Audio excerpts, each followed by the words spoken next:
The winter of 1613 marked a pivotal moment in Russian history when the Zemsky Sobor, the Assembly of the Land, convened in Moscow to address the most pressing question facing the fractured realm. Who would rule Russia? The time of troubles had devastated the country for over a decade, leaving behind a trail of foreign occupation, pretender tsars, and social upheaval that threatened to tear the very fabric of the Russian state apart. Swedish forces controlled Novgorod, Polish troops occupied the Kremlin, and Cossack bands roamed the countryside, while various Boyar families schemed for power amidst the chaos. The assembly hall buzzed with tension as representatives from across the realm deliberated. Merchants from Arkhangelsk sat alongside Orthodox clergy, while Cossack atamans debated with provincial nobles. The stakes could not have been higher. The wrong choice might plunge Russia into another cycle of civil war and foreign intervention. After weeks of intense discussion, the assembly reached a consensus that would shape Russian history for the next 3 centuries. They elected 16-year-old Michael Romanov as Tsar of all Russias. Michael Fedorovich Romanov possessed several crucial advantages that made him an acceptable candidate to the fractured political landscape. His family had maintained strong ties to the previous Rurik dynasty through marriage. His great-aunt Anastasia had been the beloved first wife of Ivan the Terrible. This connection provided legitimacy, while avoiding the bitter factional disputes that plagued other noble houses. Equally important, the Romanovs had suffered under Boris Godunov's persecution, with Michael's father Filaret having been forcibly tonsured as a monk and exiled. This persecution ironically enhanced their credibility, as they could not be accused of complicity in the disasters that had befallen Russia. The young Tsar's coronation on July 11, 1613, in the Cathedral of the Assumption within the Moscow Kremlin, marked the beginning of a new era. However, the ceremony itself reflected the precarious state of the realm. The traditional regalia bore scars from the recent troubles. The crown of Monomac had been damaged during the Polish occupation, and several pieces of the imperial treasury had been looted or sold to finance various military campaigns. The assembled boyars who witnessed the coronation represented a nobility that had been decimated by years of warfare and political purges. Michael's early reign unfolded under the shadow of his father's absence. Filaret Romanov remained in Polish captivity, having been seized during the failed embassy to negotiate with false Dmitry II. This circumstance thrust the teenage Tsar into a position where he relied heavily on his mother, the formidable Martha Romanova, and a council of boyars who had supported his election. The arrangement created an unusual dynamic where traditional autocratic power was temporarily diluted by necessity rather than design. The new administration faced immediate challenges that tested their resolve and competence. Russian finances lay in ruins, with the treasury virtually empty and traditional revenue sources disrupted by years of warfare. The military, such as it was, consisted of unreliable foreign mercenaries, undisciplined militia units, and Cossack bands whose loyalty shifted with their immediate interests. Large swathes of territory remained under foreign control, while bandits and remnants of various pretender armies continued to operate across the countryside. The government's first priority involved securing the borders and expelling foreign forces. The war with Sweden dragged on until 1617, when the Treaty of Stolbovo finally brought peace. Russia regained Novgorod but lost access to the Baltic Sea, a strategic setback that would influence Russian foreign policy for generations. The agreement with Poland proved more complex, requiring the Treaty of Delino in 1618, which established a 14-year truce but left Smolensk and other western territories in Polish hands. Filaro's return from captivity in 1619 transformed the political landscape of early Romanov rule. The reunion between father and son was marked by an unprecedented arrangement. Filaro was elevated to the position of Patriarch of Moscow and all Russia, while simultaneously being recognized as great sovereign alongside his son. This dual sovereignty created a unique power structure, where ecclesiastical and secular authority merged within a single family, effectively concentrating power while maintaining the appearance of traditional Orthodox hierarchy. The Filaro-Michael partnership proved remarkably effective in addressing Russia's accumulated problems. Filaro brought extensive administrative experience and political acumen gained during his years of exile and captivity. His understanding of European diplomatic practices and military innovations proved invaluable as Russia sought to modernize its institutions while maintaining its traditional character. The Patriarch Tsar exercised considerable influence over domestic policy, foreign relations, and military organization, often overshadowing his son in practical governance. Administrative reforms during this period focused on rebuilding the machinery of government that had collapsed during the time of troubles. The prikaz system, Russia's traditional administrative departments, was reorganized and expanded to handle the complex tasks of governing a recovering state. New departments were created to manage foreign affairs, military recruitment, and territorial administration, while existing offices were reformed to eliminate corruption and improve efficiency. The consolidation of autocratic power proceeded gradually but systematically. The early Romanovs understood that their legitimacy depended on demonstrating effective governance rather than simply asserting divine right. They worked to reduce the influence of the Boyar Council not through dramatic confrontation but through the steady expansion of alternative power centers.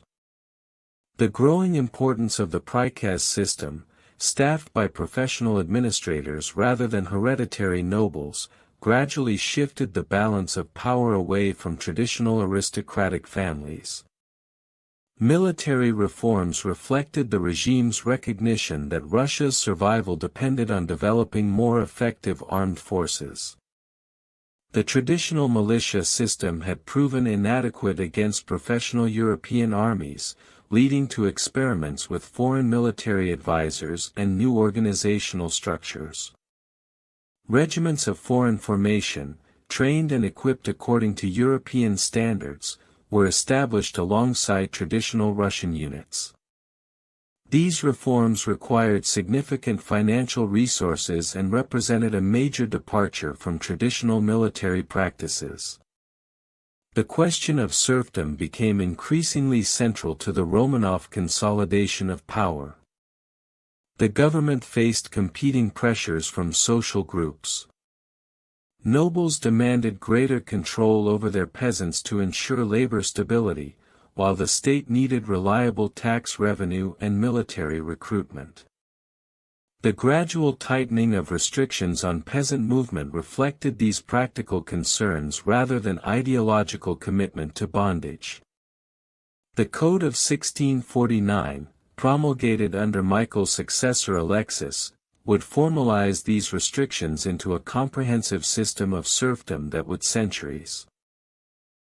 Territorial expansion during the early Romanov period focused primarily on Siberia and the Far East, regions that offered valuable resources while avoiding direct confrontation with major European powers. The conquest of Siberia had begun under even the terrible Withermax expedition, but systematic colonization and administration developed under the Romanovs. Cossack expeditions pushed ever eastward, establishing fortified towns and trading posts that served as centers of Russian authority in the vast wilderness. The expansion into Siberia involved complex interactions with indigenous peoples who possessed their own sophisticated political and social structures. The Yakuts, for example, had developed a hierarchical society with established trade networks and military capabilities. Russian expansion often proceeded through a combination of military conquest, diplomatic negotiation, and economic integration. Indigenous leaders who submitted to Russian authority were often incorporated into the colonial administration, maintaining local power while acknowledging Moscow's sovereignty. The fur trade drove much of the Siberian expansion, with sable pelts commanding enormous prices in European markets. Russian merchants and administrators established a tribute system that required indigenous communities to provide furs in exchange for protection and trade goods. This system, known as yasak, created a complex web of relationships that bound native peoples to the Russian state, while providing the resources necessary to fund further expansion. The establishment of trading posts and fortified settlements across Siberia required careful planning and substantial resources. Each outpost needed to be defensible against potential attacks, while serving as a center for trade and administration. The harsh climate and vast distances made supply lines extremely difficult to maintain, forcing local commanders to develop innovative solutions for survival and growth. Many settlements began as temporary winter quarters for Cossack expeditions, but gradually evolved into permanent towns with their own agricultural hinterlands. The push toward the Pacific Ocean culminated in the establishment of Okhotsk in 1647, giving Russia access to the sea and opening possibilities for further expansion into the Americas. This achievement represented one of the most remarkable territorial expansions in world history, extending Russian authority across an entire continent within a few decades. The speed of this expansion reflected the effectiveness of Cossack military organization and the relative weakness of indigenous resistance, but it also created administrative challenges that would persist for generations. The schism in the Russian Orthodox Church emerged as one of the most significant and enduring legacies of the early Romanov period. The controversy began with Patriarch Nikon's reforms implemented during the 1650s under Tsar Alexis. Nikon, a man of imposing physical presence and uncompromising personality, sought to correct what he perceived as errors in Russian liturgical practices by aligning them more closely with contemporary Greek Orthodox traditions. The reforms themselves might seem minor to modern observers: changes in the number of fingers used in making the sign of the cross, alterations to the spelling of Jesus' name, and modifications to various liturgical texts. However, these changes struck at the heart of Russian religious identity and sparked a crisis that would divide Russian society for centuries. Many Russians viewed their religious practices as sacred traditions handed down from the apostles themselves, making any alteration tantamount to heresy. Nikon's personality and methods exacerbated the controversy. He approached the reforms with characteristic authoritarianism, brooking no opposition and treating critics as enemies of the faith. His close relationship with Tsar Alexis initially provided political backing for the reforms, but his increasingly grandiose claims about patriarchal authority eventually alienated even his royal patron. Nikon's assertion that spiritual authority superseded temporal power directly challenged the traditional relationship between church and state in Russia. The opposition to Nikon's reforms coalesced around figures like Archpriest Avokum, whose passionate defense of traditional practices resonated with many Russians. Avokum's autobiography, written during his imprisonment, provides vivid insight into the religious fervor that drove the opposition movement. His descriptions of torture and persecution at the hands of church and state authorities became rallying cries for those who rejected the reforms. The schism created a permanent division within Russian Orthodoxy between those who accepted the reforms and those who maintained traditional practices. The Old Believers, as the traditionalists became known, faced severe persecution from both church and state authorities. Many fled to remote regions of the empire, establishing communities that preserved pre-reform traditions while developing their own forms of organization and leadership. The government's response to the schism revealed the limits of autocratic power when confronted with deeply held religious convictions. Despite extensive persecution, including executions, imprisonment and forced relocations, the Old Believer movement continued to grow and adapt. Some communities chose martyrdom through self-immolation rather than accept the reforms, while others developed elaborate systems of concealment and resistance. The economic impact of the schism extended far beyond religious matters. Many Old Believers were merchants, craftsmen and entrepreneurs whose skills and resources were lost to the mainstream economy. Their communities often developed alternative economic networks that operated parallel to official structures, creating a shadow economy that persisted well into the modern period. The international dimensions of the schism also proved significant. The reforms were intended partly to improve relations with other Orthodox churches, particularly the Greek patriarchates. However, the violent implementation of the reforms and the persecution of traditionalists damaged Russia's reputation among Orthodox believers elsewhere. The schism also provided opportunities for foreign powers to exploit Russian internal divisions, with some European governments offering refuge to persecuted Old Believers. The consolidation of Romanov power during this period established patterns that would characterize Russian governance for centuries. The gradual strengthening of autocratic authority, the expansion of territorial control and the integration of church and state created a distinctive form of imperial rule that combined traditional Russian elements with innovations borrowed from European models. The success of this consolidation process laid the foundation for Russia's emergence as a major European power under Peter the Great and his successors. The death of Tsar Alexis in 1676 had set in motion a succession crisis that would ultimately bring to power one of history's most transformative rulers. When the sickly Tsar Feofor III died childless in 1682, the throne passed jointly to his half-brothers Ivan V and the 10-year-old Peter I, with their sister Sophia serving as regent. This arrangement satisfied the competing claims of the Miloslavsky and Naryshkin families, but it also created an inherently unstable power structure that would shape Peter's early experiences and worldview. The Streltsy uprising of 1682 provided young Peter with his first brutal lesson in the realities of political power. The elite Moscow Guard regiments, armed with muskets and pikes, had grown increasingly restive under the previous regime's attempts at military reform. When rumors spread that the Naryshkins had poisoned Tsar Feofor, the Streltsy marched on the Kremlin with blood in their eyes.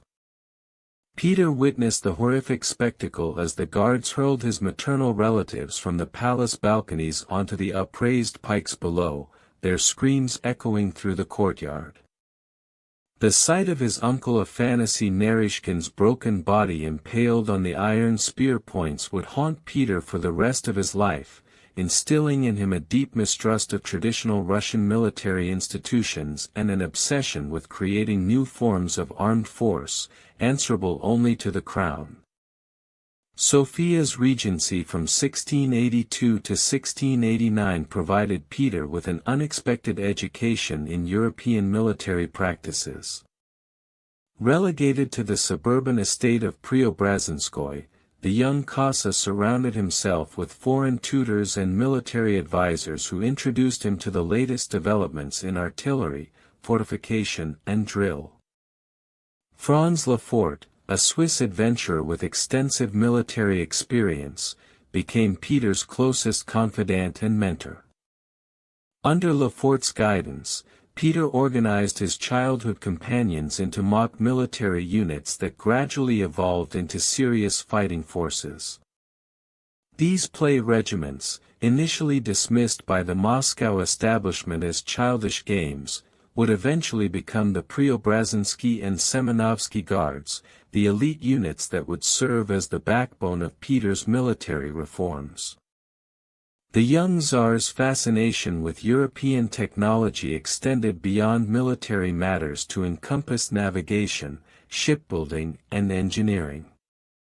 He spent countless hours at the Foreign Quarter in Moscow, known as the German Quarter, where European merchants, craftsmen and soldiers had established a community that maintained many Western customs and practices.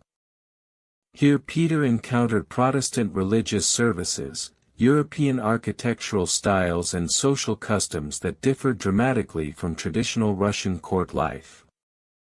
The experience opened his eyes to alternative ways of organizing society and governance that would profoundly influence his later reforms.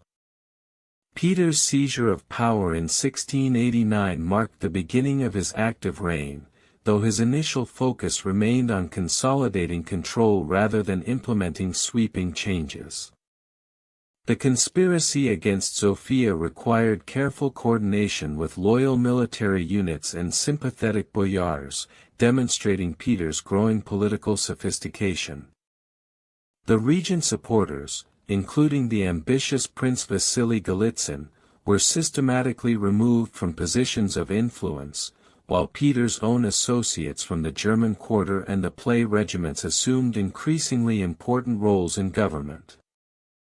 The Azov campaigns of 1695 and 1696 provided Peter with his first taste of serious military command and revealed both the potential and limitations of Russian military power. The initial assault on the Ottoman fortress of Azov failed spectacularly, with Russian forces proving unable to coordinate their attacks or maintain effective siege operations. The fortress's thick walls, reinforced with European-style bastions, withstood repeated bombardments from Russian artillery that lacked both the range and accuracy of contemporary European guns. More significantly, the Russian army's inability to prevent Ottoman naval forces from resupplying the garrison highlighted the critical importance of sea power in modern warfare. The Second Azov campaign demonstrated Peter's capacity for learning from failure and adapting his methods accordingly. Working with foreign engineers and naval advisors, he supervised the construction of a flotilla of galleys and fireships on the Don River. These vessels, built according to European designs but adapted for the shallow waters of the Sea of Azov, successfully blockaded the fortress and forced its surrender. The victory provided Peter with his first major military triumph and convinced him that Russia's future lay in mastering European military and naval techniques. The Great Embassy of 1697 to 1698 represented an unprecedented departure from traditional Russian diplomatic practice. Never before had a reigning Tsar traveled abroad, and Peter's decision to journey incognito through Europe as part of a large diplomatic mission shocked both Russian and European observers.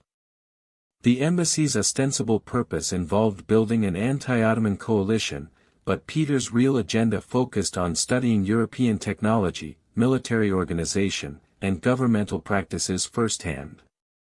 In Amsterdam, Peter worked as a common shipwright in the yards of the Dutch East India Company, learning the practical skills of naval construction while observing the commercial and financial systems that supported Dutch maritime power.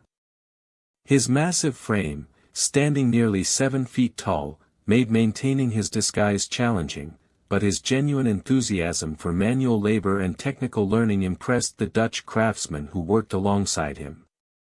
The experience provided Peter with detailed knowledge of ship design, timber selection, and rigging techniques that would prove invaluable in his later efforts to create a Russian navy. The visit to England proved equally transformative as Peter observed the Royal Navy's operations at Portsmouth and Deptford. The sight of English ships of the line, with their formations and devastating firepower, convinced him that naval supremacy was essential for any nation aspiring to great power status. He recruited hundreds of British naval officers, shipwrights, and gunners to serve in Russia, offering generous salaries and the promise of rapid advancement in a new navy that would be built from scratch according to the latest European standards. The Streltsy Rebellion of 1698 interrupted Peter's European tour and provided him with the opportunity to demonstrate his commitment to radical change. The traditional Moscow Guard regiments, already suspicious of the Tsar's foreign travels and European advisors, had risen in revolt while Peter was abroad. Their demands included the restoration of traditional Russian customs, the dismissal of foreign advisors, and Peter's return to Moscow to rule according to ancient precedents. The rebellion's suppression involved mass executions, conducted with a brutality that shocked even contemporary observers accustomed to harsh justice. Peter personally participated in the executions, wielding an axe to behead several Streltsy leaders while forcing boyars and foreign diplomats to witness the proceedings. The systematic destruction of the Streltsy represented more than the suppression of military revolt, it marked Peter's definitive break with traditional Russian military and political structures. The mass executions, conducted in Red Square and other public spaces throughout Moscow, served as a graphic demonstration of the consequences of resistance to royal authority. The bodies of executed Streltsy were left hanging from gallows for months, their decomposing corpses serving as constant reminders of the new order's ruthless determination to eliminate opposition. The Great Northern War began in 1700 with Russia's entry into an alliance with Denmark and Saxony-Poland against Sweden, then under the young King Charles XII. Peter's decision to challenge Swedish dominance in the Baltic reflected his understanding that access to warm water ports was essential for Russia's development as a European power. The existing Russian coastline provided only limited access to international trade routes, with Arkhangelsk on the White Sea frozen for much of the year, and the Black Sea controlled by the Ottoman Empire. The Battle of Narva in November 1700 provided Peter with a devastating lesson in the realities of modern warfare.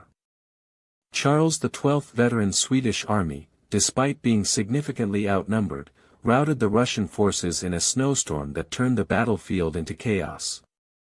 The Swedish king's tactical brilliance and his soldiers' superior training and equipment proved decisive against Russian troops who still relied largely on traditional fighting methods. The defeat was so complete that Charles the Palatine captured most of the Russian artillery and baggage train, leaving Peter's army in tatters and his reputation as a military commander in ruins. Rather than seeking peace after this humiliating defeat, Peter used the disaster at Narva as motivation for comprehensive military reform. He recognized that Russia could not compete with European powers using traditional military methods and began implementing changes that would transform the Russian army into a modern fighting force.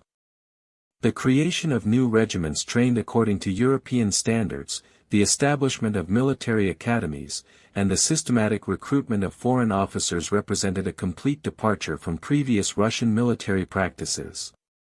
The development of Russian metallurgy and armaments production became a crucial component of Peter's military reforms. The Tsar personally supervised the construction of new foundries and weapons factories, often working alongside foreign technicians to understand the production processes. The Tula Arms Factory, expanded and modernized under Peter's direction, began producing muskets and artillery pieces that matched European standards of quality and reliability. These industrial developments not only supported military needs, but also laid the foundation for Russia's later economic development. Peter's military reforms extended to every aspect of army organization and training. The traditional system of noble service, based on hereditary obligations and feudal relationships, was replaced by a merit-based hierarchy that promoted officers based on competence rather than birth.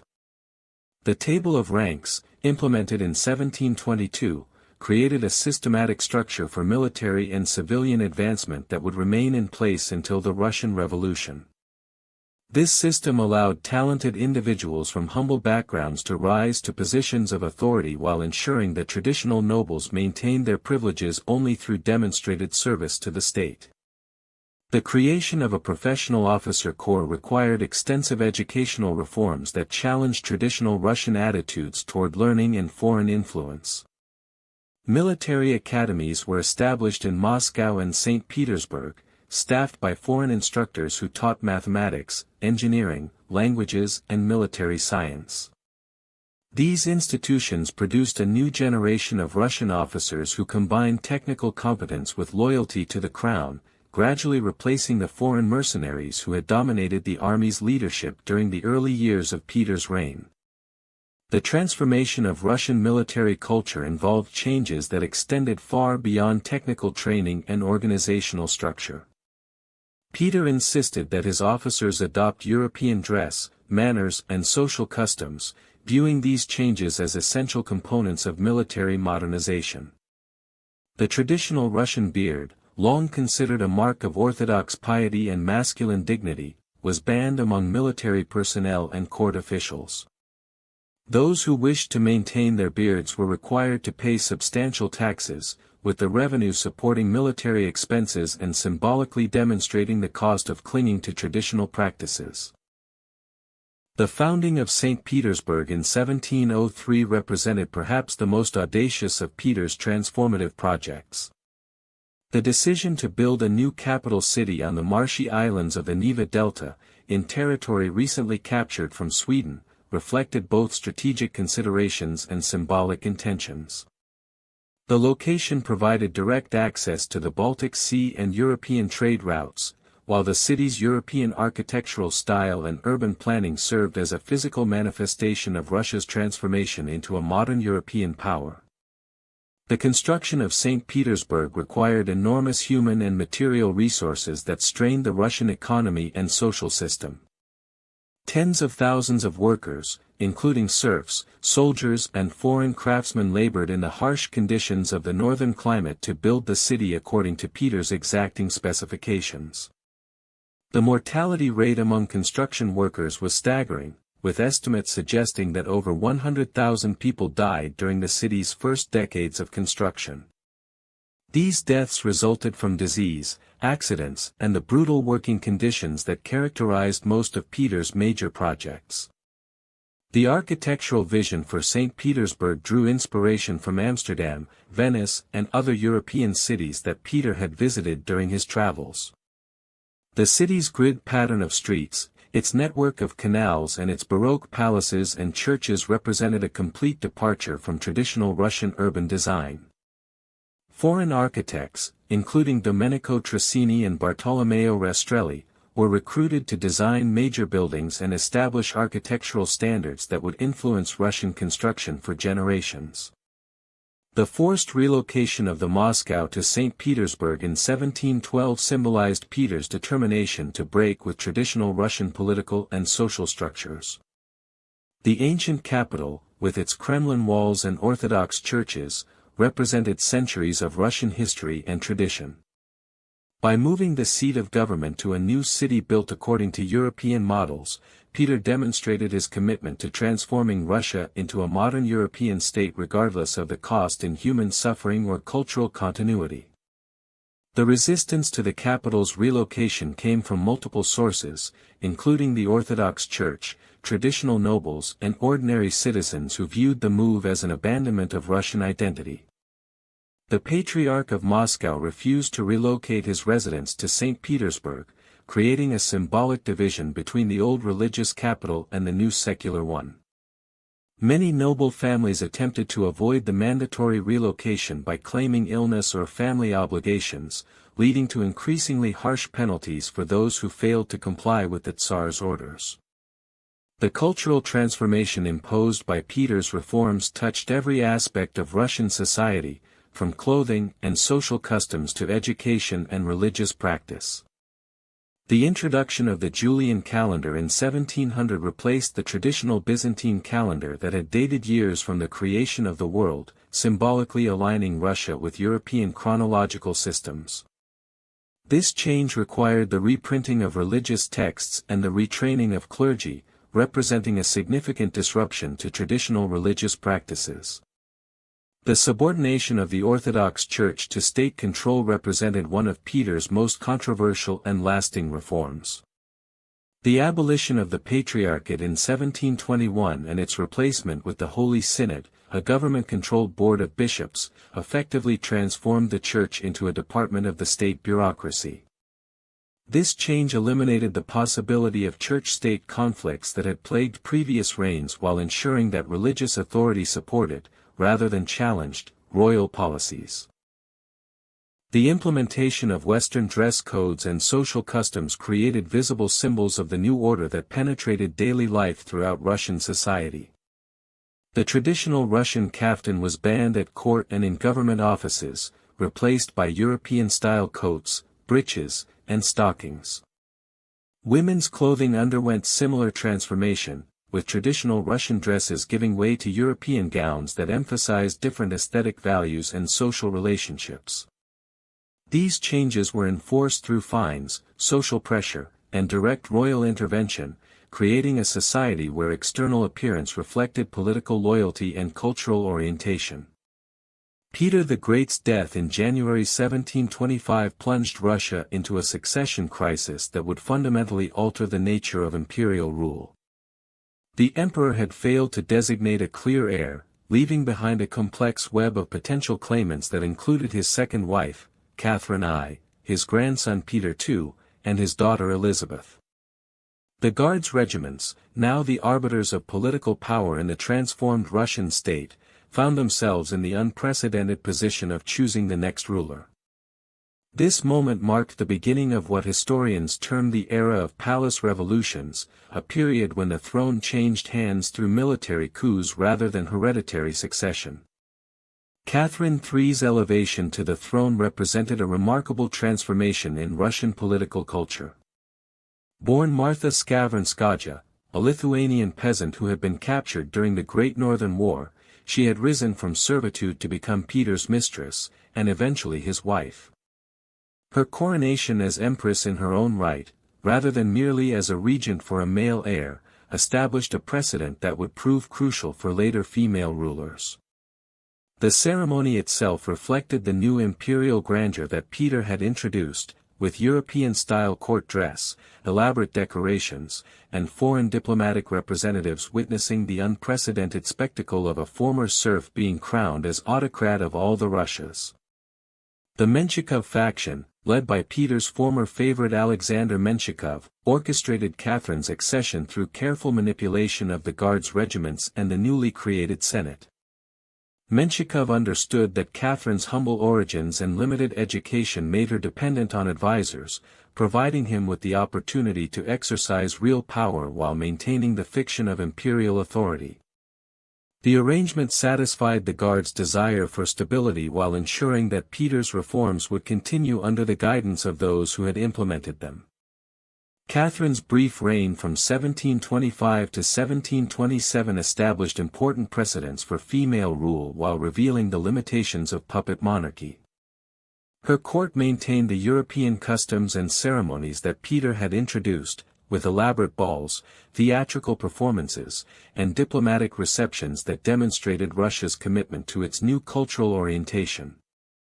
However, the empress' inability to read or write effectively limited her participation in actual governance, creating a power vacuum that various court factions attempted to fill through intrigue and manipulation.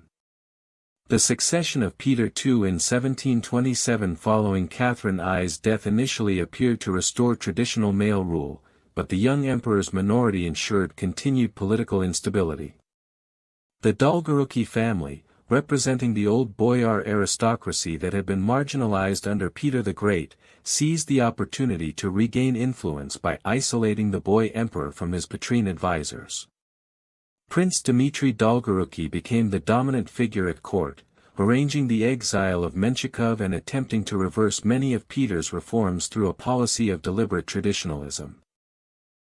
The Dolgoruki ascendancy represented a systematic attempt to restore pre-Petrine political and social structures. The court was moved back to Moscow, symbolically rejecting St. Petersburg and its European associations. Traditional Russian dress was encouraged, foreign advisors were dismissed, and the Orthodox Church was given greater autonomy in its internal affairs. These changes reflected a broader reaction against the rapid westernization of the previous reign, with many Russians viewing the return to traditional practices as a restoration of authentic national identity. Peter II's sudden death from smallpox in 1730, on the very day scheduled for his wedding to Catherine Dolgoruki, created another succession crisis that would prove even more significant than the previous ones. The Dolgoruki family's desperate attempt to forge a will naming Catherine Dolgoruki as empress failed when the document's authenticity was challenged by rival court factions. The extinction of the male line of the Romanov dynasty forced the political elite to consider female candidates from collateral branches, ultimately leading to the selection of Anna Ivanovna, daughter of Peter the Great's half-brother Ivan V. The Supreme Privy Council's attempt to limit Anna's power through constitutional restrictions marked a unique moment in Russian political history. The conditions imposed on the new empress included prohibitions on declaring war, raising taxes, or making major appointments without the council's consent. These limitations, inspired by contemporary European constitutional monarchies, represented an attempt to create a more balanced system of government that would prevent the arbitrary exercise of autocratic power while maintaining the monarchy's legitimacy and continuity. Anna Ivanovna's rejection of the constitutional limitations upon her arrival in Moscow demonstrated the fundamental incompatibility between limited monarchy and Russian political culture. The empress had spent 18 years in Kurland, where she had observed European court practices and governmental systems, but she understood that accepting restrictions on her authority would fatally undermine the autocratic principle that had enabled Peter's reforms. Her dramatic tearing up of the constitutional document before an assembled crowd of nobles and guards officers symbolized the restoration of unlimited imperial power and the failure of Russia's brief experiment with constitutional monarchy. The reign of Anna Ivanovna from 1730 to 1740 established a new model of female rule that combined traditional autocratic authority with continued commitment to European cultural and military practices. The empress surrounded herself with foreign advisors, particularly Germans from her former Duchy of Kurland, who implemented policies that maintained Peter's reforms while adapting them to new circumstances. Ernst Johann von Biren, Anna's favorite and rumored lover, became the dominant figure in Russian politics, using his influence to advance fellow Germans to positions of authority throughout the government and military. The so-called German domination during Anna's reign reflected practical considerations rather than ethnic prejudice or foreign control. The empress needed advisors who possessed European education and administrative experience, but who remained dependent on her favor for their positions. German nobles from the Baltic provinces and the Holy Roman Empire provided this combination of competence and loyalty, having been educated in European universities and governmental practices while lacking independent power bases within Russian society. Anna's court became renowned throughout Europe for its extravagance and bizarre entertainments that reflected both imperial grandeur and the empress' peculiar sense of humor. The famous Ice Palace, constructed for the wedding of her court jester Prince Golitsyn, demonstrated the enormous resources at the disposal of the Russian crown, while providing a spectacle that amazed foreign observers. The palace, built entirely of ice blocks and furnished with ice furniture, cannons and decorations, required the labor of thousands of workers and represented a triumph of engineering and artistic achievement that showcased Russian capabilities in unexpected ways. The military campaigns during Anna's reign consolidated Russian territorial gains while establishing the empire's reputation as a major European power.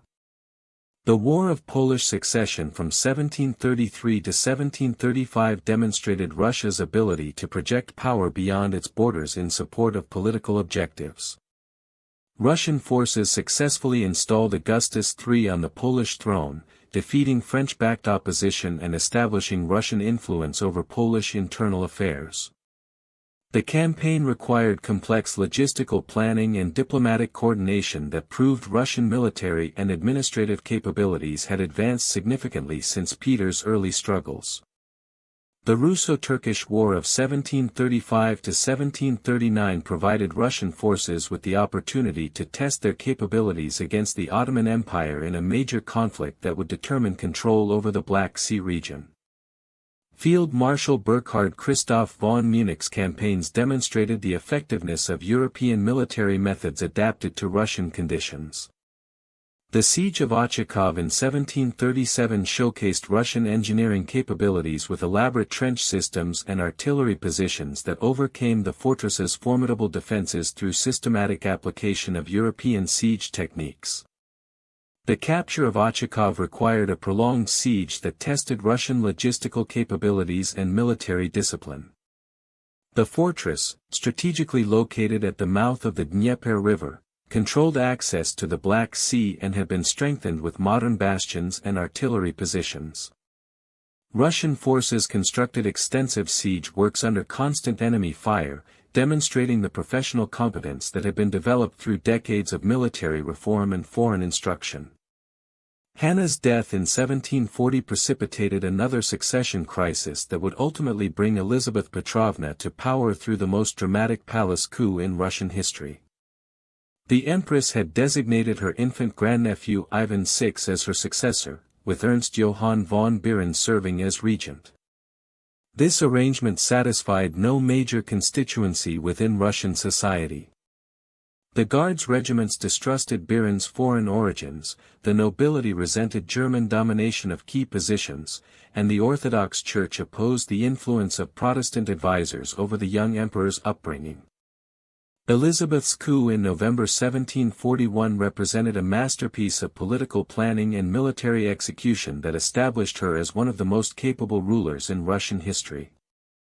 The princess had spent years cultivating relationships with Guards officers, court officials, and foreign diplomats, building a network of supporters who shared her commitment to restoring what they viewed as authentic Russian governance.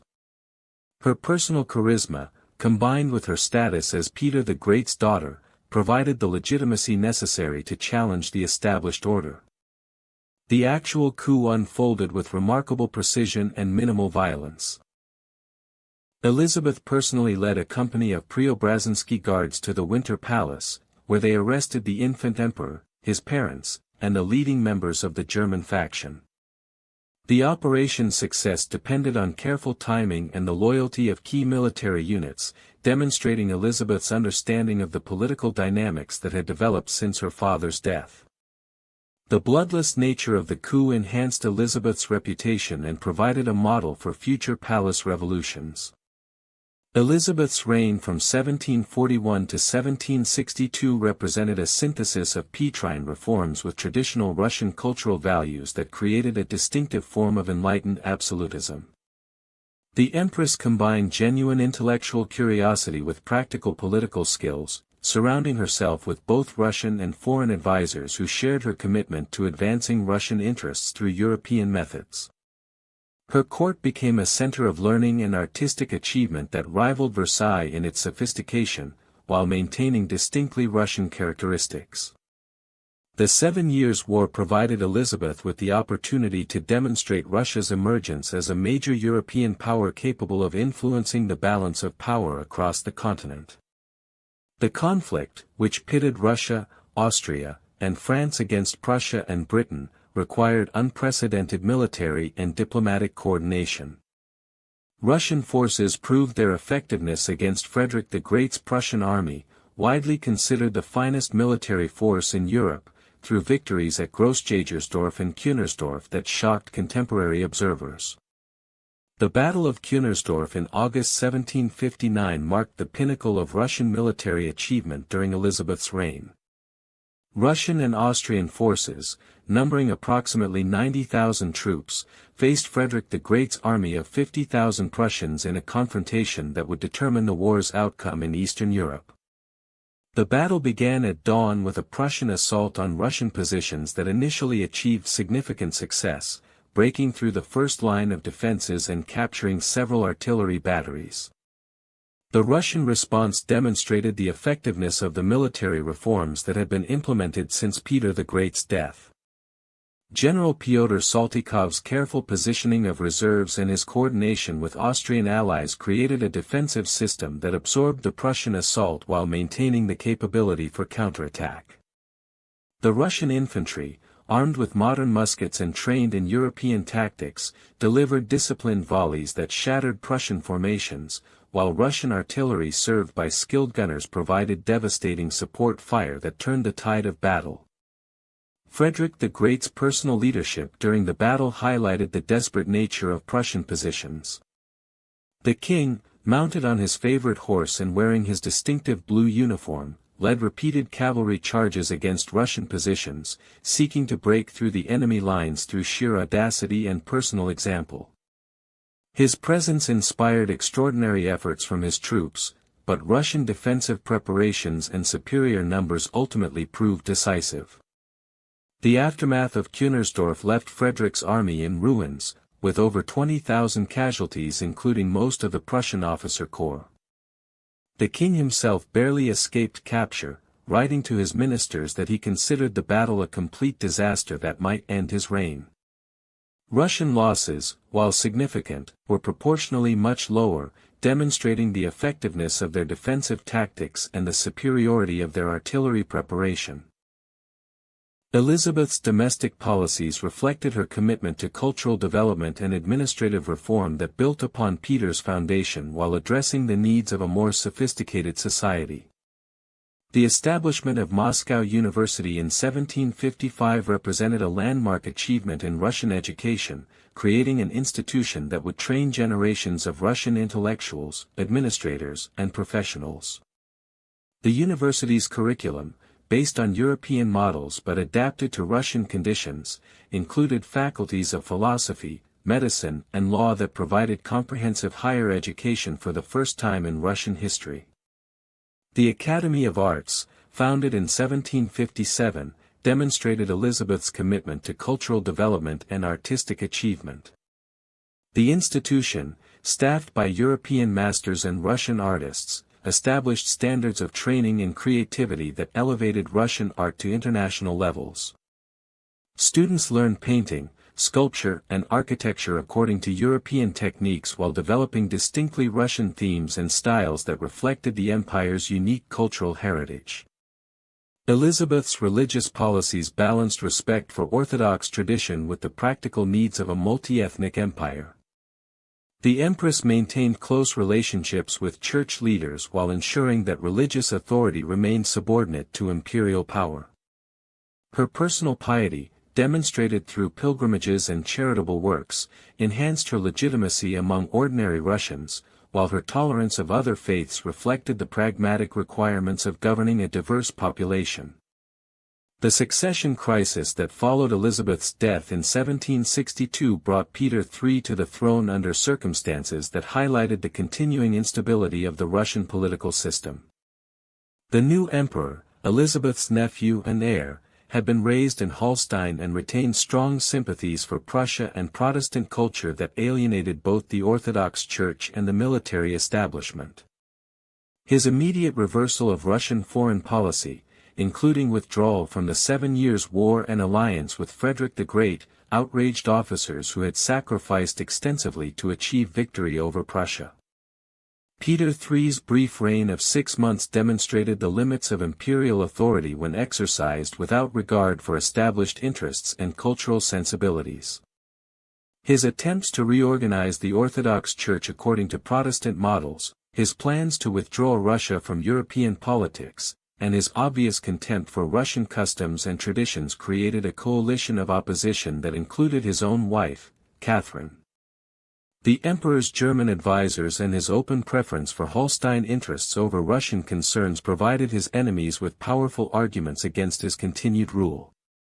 Catherine's coup in June 1762 represented the culmination of the palace revolution tradition that had dominated Russian politics since Peter the Great's death. The conspiracy organized by Grigory Orlov and other Guards officers demonstrated the sophisticated political networks that had developed within the imperial system.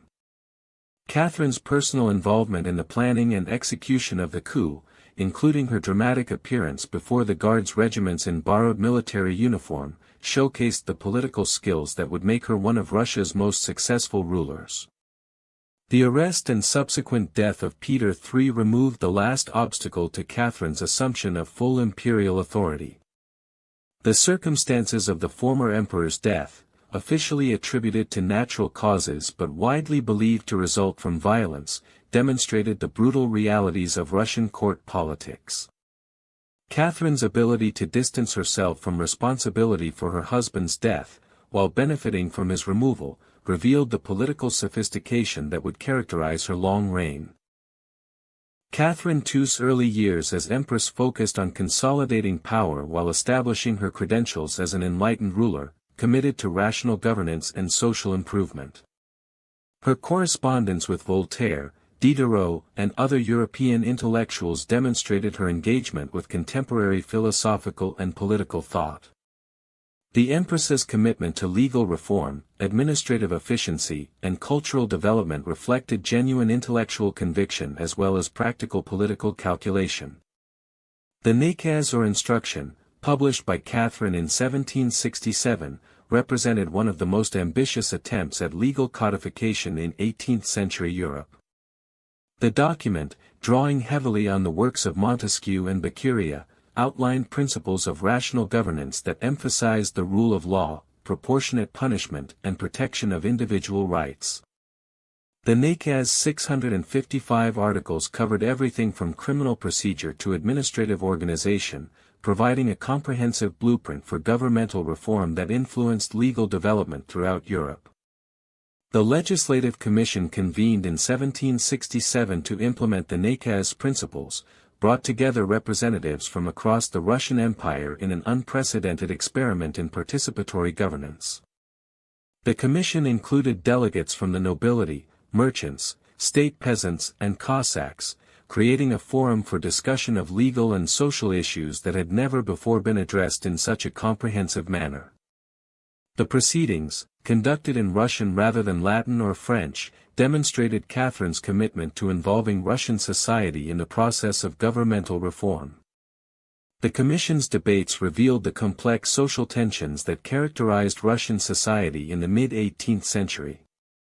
Noble representatives demanded confirmation of their privileges and expanded rights over serfs, while merchant delegates sought protection from arbitrary taxation and bureaucratic interference. Cossack representatives insisted on maintaining their traditional autonomy and military obligations, while state peasants requested relief from excessive taxation and military recruitment. These competing demands highlighted the challenges facing any attempt at comprehensive legal reform. Catherine's territorial expansion during the early years of her reign demonstrated Russia's emergence as a dominant power in Eastern Europe and the Black Sea region. The First Russo-Turkish War from 1768 to 1774 provided the Empress with the opportunity to implement military and diplomatic strategies that would establish Russian control over vast territories, while demonstrating the empire's military capabilities to European observers. The conflict's origins lay in Ottoman support for Polish opposition to Russian influence, creating a pretext for Russian intervention that served broader strategic objectives. The Siege of Bendieri in 1770 showcased the evolution of Russian military engineering and artillery techniques since the early 18th century. Russian forces commanded by General Pyotr Rumyantsev employed systematic siege methods that combined European techniques with innovations adapted to local conditions. The fortress, protected by modern bastions and defended by experienced Ottoman troops, required a prolonged siege that tested Russian logistical capabilities and military discipline. Russian siege operations at Bengyeri demonstrated the sophisticated coordination required for successful 18th-century warfare. Engineers constructed elaborate trench systems that approached the fortress walls while providing protection for advancing troops. Artillery batteries, positioned according to careful mathematical calculations, delivered concentrated fire that gradually destroyed the fortress's defenses. The siege's success required coordination between infantry, artillery, and engineering units that reflected the professional competence developed through decades of military reform. The naval victory at Tsardom in 1770 marked Russia's emergence as a significant naval power in the Mediterranean and demonstrated the empire's ability to project force far from its traditional areas of operation. The Russian fleet, commanded by Admiral Grigory Spiridov and advised by British officers, achieved a decisive victory over the Ottoman navy that eliminated Turkish naval power in the Aegean Sea. The battle's outcome resulted from superior Russian gunnery, tactical coordination, and the effective use of fireships that destroyed much of the Ottoman fleet. The Treaty of Kukuk-Kainakar in 1774 formalized Russian territorial gains while establishing the empire's influence over Ottoman internal affairs. The agreement granted Russia control over the Crimean Peninsula, access to the Black Sea, and the right to protect Orthodox Christians within the Ottoman Empire. These concessions provided Russia with the strategic advantages necessary for further expansion while creating pretexts for future intervention in Ottoman affairs. The Pugachev Rebellion from 1773 to 1775 revealed the deep social tensions that underlay Catherine's enlightened reforms and territorial expansion. Emelian Pugachev, a Don Cossack who claimed to be the murdered Peter III, attracted support from serfs, Cossacks, and religious minorities who opposed the increasing centralization of the imperial authority. The rebellion's scale and duration demonstrated the fragility of Russian social order and the potential for popular uprising against autocratic rule. Pugachev's proclamations promised the abolition of serfdom, the elimination of noble privileges, and the restoration of traditional Cossack autonomy. These appeals resonated with diverse groups who had been marginalized by Catherine's reforms and territorial expansion. The rebellion support base included Bashkirs, Tatars, and other ethnic minorities who resented Russian colonial policies, as well as Old Believers and other religious dissidents who opposed state control of religious practice. The suppression of the Pugachev rebellion required extensive military operations that diverted resources from the Turkish war and revealed the limitations of Russian administrative control over distant territories. General Alexander Suvorov's final defeat of Pugachev's forces demonstrated the effectiveness of professional military units against irregular troops, but the rebellion's duration and geographical extent highlighted the challenges of governing a vast empire with limited administrative resources.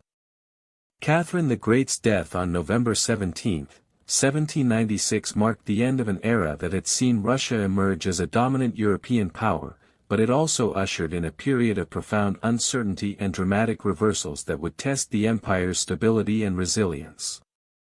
Her son, Paul I, who had waited 34 years to inherit the throne, ascended to power with a complex mixture of resentment toward his mother's policies and a burning desire to restore what he perceived as proper, autocratic authority. The new emperor's physical appearance reflected his troubled psychological state. His snubbed nose, protruding eyes, and nervous mannerisms created an impression of instability that would prove prophetic for his reign. Paul's first acts as emperor revealed his intention to systematically reverse his mother's policies and establish a new order based on rigid military discipline and Prussian-style administration.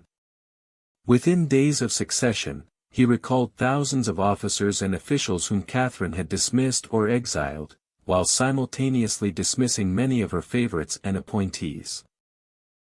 The emperor's obsession with military precision extended to the most minute details of court life, with elaborate regulations governing everything from the length of soldiers' hair to the exact angle at which hats must be worn. Foreign observers noted that the imperial court now resembled a military barracks more than a center of European culture and diplomacy. The new emperor's admiration for Prussian military organization led to comprehensive reforms that transformed the Russian army's appearance and procedures, while often undermining its effectiveness. Paul ordered the adoption of Prussian-style uniforms, complete with powdered hair, tight-fitting coats and elaborate ceremonial accessories that proved impractical for actual military service. The emperor personally supervised drill exercises in the palace courtyard, correcting the smallest errors in formation or movement, while subjecting officers to public humiliation for minor infractions. These changes created widespread resentment among military personnel who had served with distinction under Catherine's more flexible system. Paul's foreign policy represented an equally dramatic departure from his mother's approach, characterized by sudden shifts in alliances and strategic objectives that confused both Russian diplomats and European partners. Initially, the emperor withdrew Russia from the Second Coalition against France, expressing admiration for Napoleon's military genius and authoritarian methods. This decision shocked European courts that had relied on Russian military support against French expansion, while domestic critics viewed it as a betrayal of Russian interests and orthodox principles. The emperor's domestic policies reflected his determination to restore traditional, autocratic authority, while eliminating what he perceived as dangerous liberal influences introduced during Catherine's reign. The charter to the nobility, which had guaranteed noble privileges and limited government interference in aristocratic affairs, was effectively suspended through a series of decrees that subjected nobles to corporal punishment, arbitrary arrest and confiscation of property. These measures created unprecedented anxiety among the ruling class, who had grown accustomed to legal protections and predictable treatment under Catherine's administration. Paul's treatment of the Guards regiments, traditionally the arbiters of political power in Russia, demonstrated his fundamental misunderstanding of the forces that had shaped imperial politics since Peter the Great's death. The emperor subjected Guards officers to the same rigid discipline and humiliating punishments that he imposed on regular army units, failing to recognize that these men possessed both the capability and inclination to remove rulers who threatened their interests. His public reprimands of senior officers, including physical violence against those who failed to meet his exacting standards, created a climate of fear and resentment that would ultimately prove fatal. The emperor's personal eccentricities became increasingly pronounced as his reign progressed, manifesting in bizarre regulations and arbitrary decisions that affected every aspect of Russian society. Paul banned the waltz as morally corrupting, prohibited the wearing of round hats as symbols of revolutionary sentiment, and required citizens to kneel when his carriage passed, regardless of weather conditions or street surfaces. These measures, while seemingly trivial, created a pervasive atmosphere of uncertainty and fear that extended throughout Russian society. The construction of the Mikhailovsky Castle represented Paul's paranoid obsession with security and his growing isolation from Russian society. The fortress-like structure, surrounded by moats and drawbridges, reflected the emperor's fear of assassination, while symbolizing his alienation from the people he ruled. The castle's design incorporated the latest military engineering techniques, with bastions, gun emplacements, and underground passages that could theoretically protect the emperor from any conceivable threat. The irony that Paul would ultimately be murdered within this supposedly impregnable fortress demonstrated the futility of his security measures. Paul's renewed alliance with Britain and Austria in 1798 marked another dramatic reversal in Russian foreign policy that reflected his impulsive decision-making and susceptibility to external influence. The emperor's decision to the Second Coalition against France was motivated partly by his anger at Napoleon's occupation of Malta, whose Grand Master Paul had become, and partly by his desire to restore traditional European monarchical principles. This policy change required extensive military preparations and diplomatic negotiations that strained Russian resources while creating new international obligations. The Italian campaign of 1799 under Field Marshal Alexander Suvorov demonstrated Russian military capabilities while highlighting the challenges of coalition warfare. Suvorov's victories at Cassano, Trebia, and Novi showcased the effectiveness of Russian tactics and the competence of Russian officers, but the campaign's ultimate failure resulted from poor coordination with Austrian allies and conflicting strategic objectives. The legendary march across the Alps, while demonstrating Russian military endurance and Suvorov's tactical brilliance, achieved no significant strategic results and cost thousands of Russian lives. The conspiracy against Paul I developed gradually among Guards officers, court officials, and foreign diplomats who recognized that the emperor's erratic behavior threatened Russian stability and international standing. Count Nikita Panin, a prominent court official, and General Levin Benigtsin, a Hanoverian officer in Russian service, emerged as the conspiracy's leaders, carefully recruiting supporters while maintaining absolute secrecy about their intentions. The plotters initially hoped to force Paul's abdication in favor of his son Alexander, but they recognized that the emperor's paranoid temperament made peaceful transition impossible. The assassination of Paul I on March 23, 1801 unfolded with dramatic intensity that reflected both the conspirators' desperation and the emperor's isolation from potential sources of support. The assassins, led by Benigtsin and including several Guards officers, gained access to the Mikhailovsky castle through the complicity of palace guards who had been alienated by Paul's harsh treatment. The emperor, awakened in his bedroom by the intruders, initially attempted to negotiate before being strangled with a silk scarf when he refused to abdicate. The brutal nature of his death, involving multiple assailants and lasting several minutes, demonstrated the intensity of hatred that Paul's policies had generated among the military elite. Alexander II's accession to the throne at age 23 brought to power a ruler whose complex personality and conflicting impulses would shape Russian history for the next quarter century. The new emperor's tall, elegant figure and refined manners created a striking contrast with his father's awkward appearance and erratic behavior, while his European education and sympathy suggested a return to Catherine's enlightened policies. However, Alexander's knowledge of the conspiracy against his father and his failure to prevent the assassination created a burden of guilt that would influence his decisions throughout his reign. The emperor's initial reforms reflected his commitment to liberal principles and his desire to modernize Russian institutions according to European models. The restoration of charter to the nobility eliminated the arbitrary punishments and legal uncertainties that had characterized Paul's reign, while new educational policies expanded access to learning and encouraged intellectual development. The establishment of universities in St. Petersburg, Kazan and Kharkiv demonstrated Alexander's commitment to creating an educated administrative class capable of implementing comprehensive reforms. Alexander's relationship with Mikhail Speransky, a priest's son who rose to become the empire's leading reformer, illustrated both the emperor's liberal aspirations and the practical limitations of autocratic reform. Speransky's comprehensive plan for governmental reorganization, including the creation of elected assemblies and an independent judiciary, represented the most ambitious attempt at constitutional reform in Russian history. The system's theoretical elegance and European inspiration appealed to Alexander's intellectual interests, but its implementation required fundamental changes in Russian political culture that proved impossible to achieve. The Napoleonic Wars transformed Alexander from a domestic reformer into a European statesman whose decisions would determine the fate of the continent.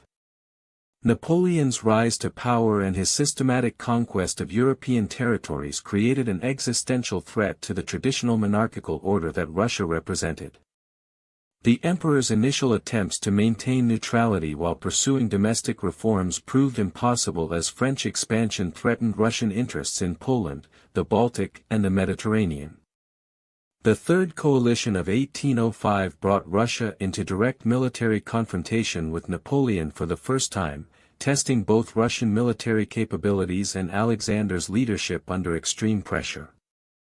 The emperor's decision to personally command Russian forces reflected his sense of dynastic honor and his belief that royal presence would inspire greater efforts from his troops. However, his lack of military experience and his tendency to defer to Austrian strategic advice created conditions that would lead to disaster at Austerlitz. The Battle of Austerlitz on December 2, 1805, marked one of the most decisive defeats in Russian military history and demonstrated Napoleon's tactical genius at its peak. The engagement began before dawn with Russian and Austrian forces, numbering approximately 85,000 troops, attempting to outflank Napoleon's supposedly smaller army of 73,000 French soldiers. Alexander's presence on the battlefield, mounted on his white horse and wearing the distinctive green uniform of the Semenovsky Guards, provided inspiration for Russian troops but also created additional pressure for immediate victory. The initial Russian assault on the village of Sokolnitz achieved temporary success, with Russian infantry breaking through French defensive positions and capturing several artillery batteries. The morning fog that shrouded the battlefield created confusion among both armies, with units firing on their own forces and commanders losing contact with their subordinates.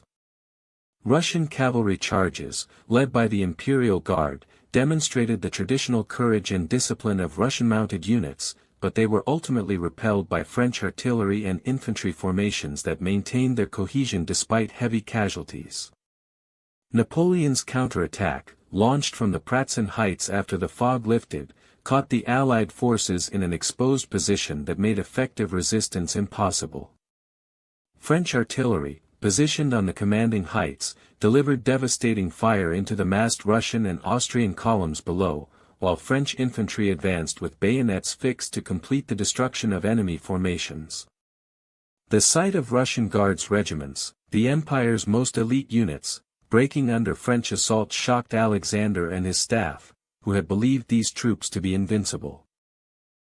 The Emperor's narrow escape from capture at Austerlitz, achieved only through the sacrifice of his personal escort and the speed of his horse, provided a traumatic introduction to the realities of modern warfare.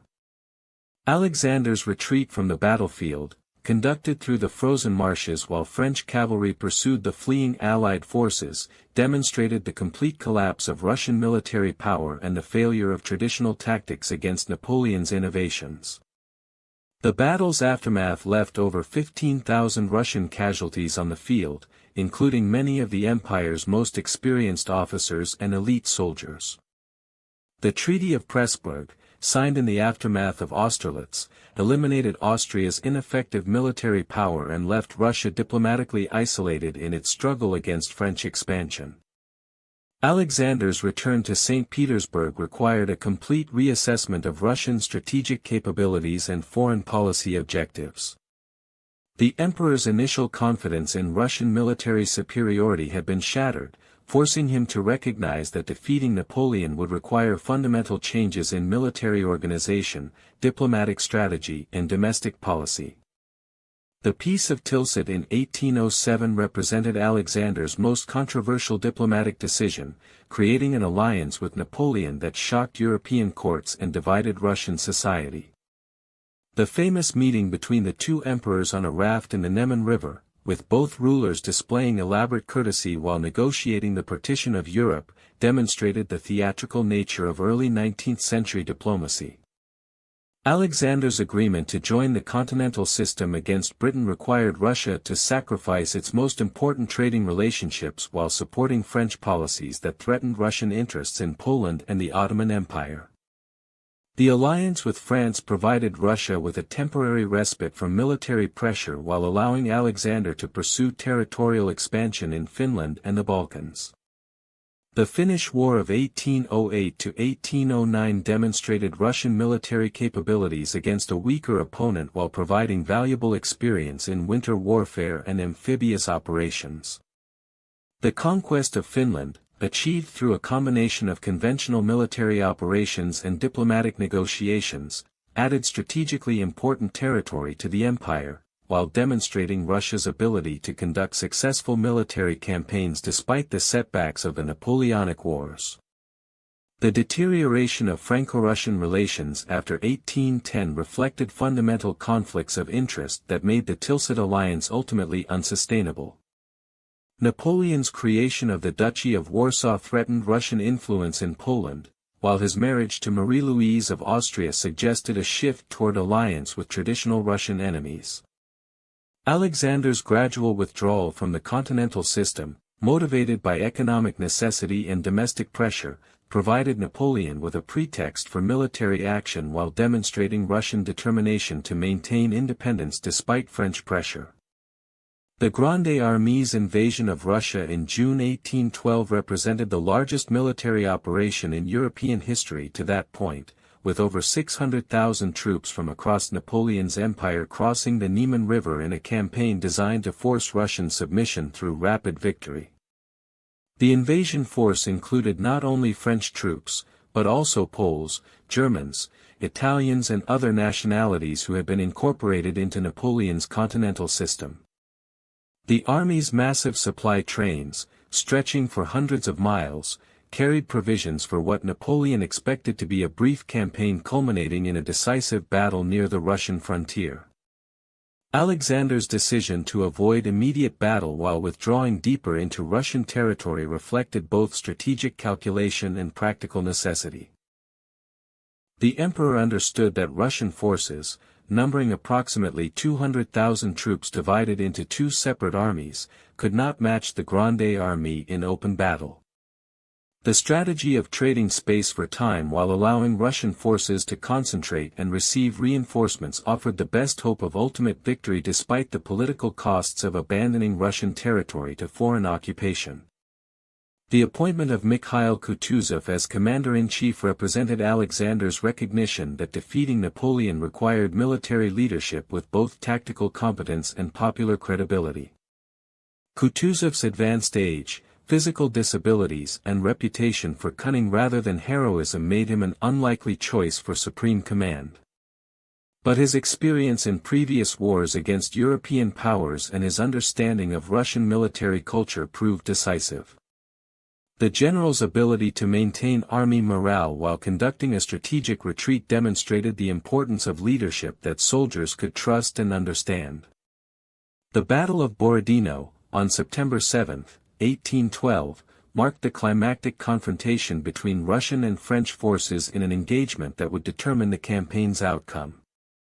The battle began at dawn with French artillery bombardment of Russian positions, followed by infantry assaults on the fortified villages of Borodino and Semyonovskaya.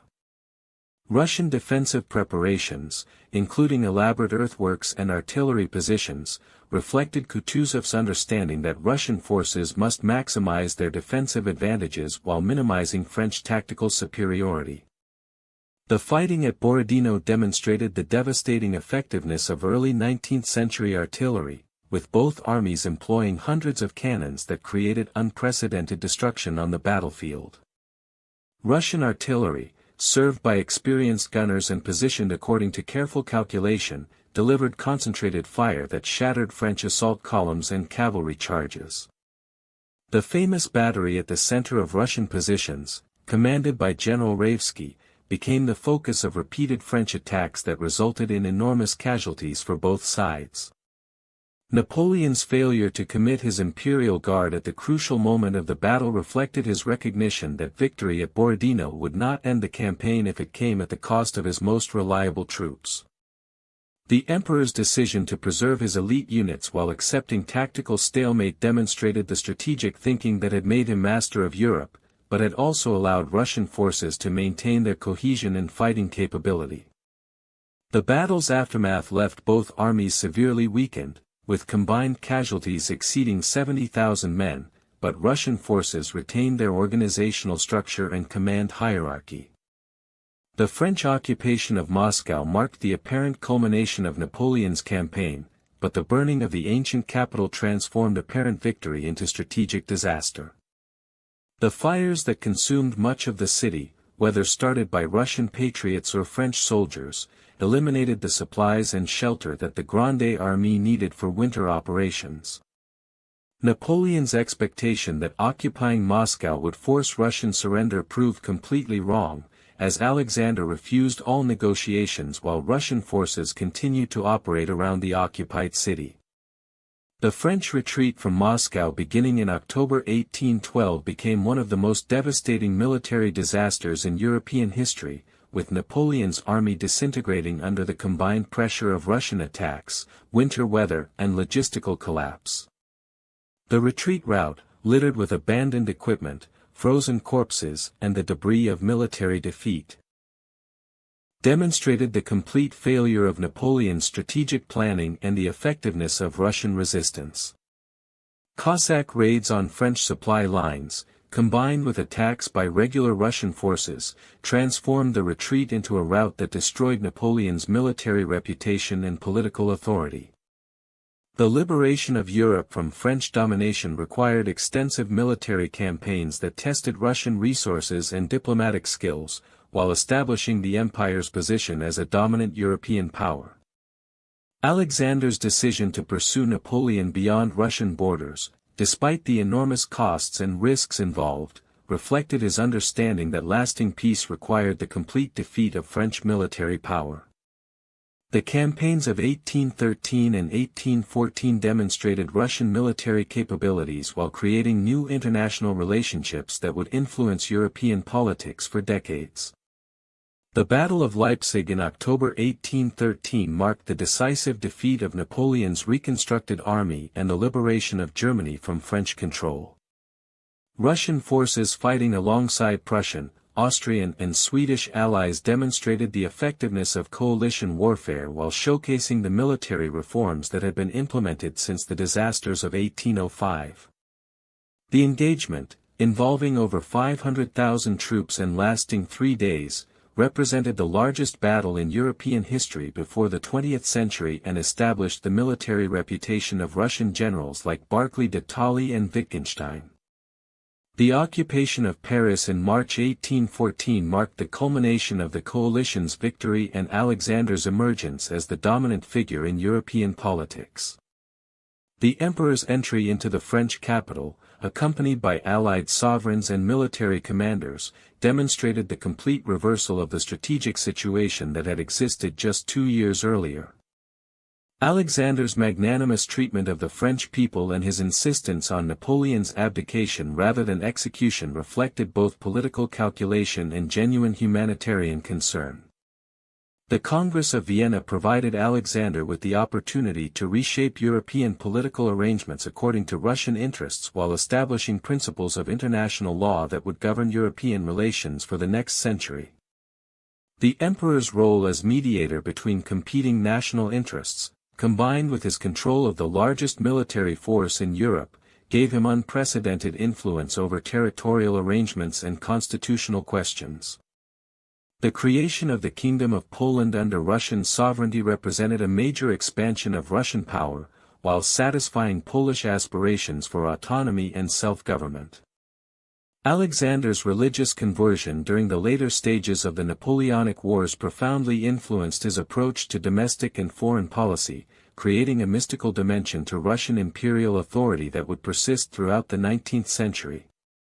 The emperor's correspondence with various religious figures, including the German mystic Baroness Krudner, reflected his belief that divine providence had chosen him to restore Christian principles to European politics. This religious awakening influenced his support for the Holy Alliance and his increasing conservatism in domestic affairs. The Holy Alliance, signed by Russia, Austria and Prussia in September 1815, represented Alexander's attempt to establish international relations based on Christian principles rather than purely secular considerations. The treaty's vague language about ruling according to the sublime truths which the holy religion of our Savior teaches reflected the emperor's mystical beliefs while providing a framework for conservative cooperation against liberal and revolutionary movements. The alliance's practical effects proved limited, but its symbolic importance in legitimizing conservative intervention in domestic affairs would influence European politics throughout the 19th century. Alexander's domestic policies during the post-war period reflected the tension between his earlier liberal aspirations and his growing conservatism in the face of revolutionary threats. The emperor's support for constitutional government in Poland and Finland contrasted sharply with his resistance to similar reforms in Russia proper, creating contradictions that would influence political development throughout the empire. The establishment of military colonies under General Alexei Arkhip represented an attempt to combine military efficiency with agricultural productivity, but the system's harsh discipline and regimentation created widespread resentment among both soldiers and peasants. The Decembrist movement emerged from the contradiction between Alexander's liberal rhetoric and his conservative policies as young officers who had served in Europe returned to Russia with expectations of political reform that were not fulfilled. The secret societies that developed among Guards officers and aristocratic intellectuals reflected exposure to European political ideas and frustration with Russian autocratic traditions. The Southern Society, led by Colonel Pavel Pastel, developed comprehensive plans for republican government and social reform that challenged the fundamental principles of imperial rule.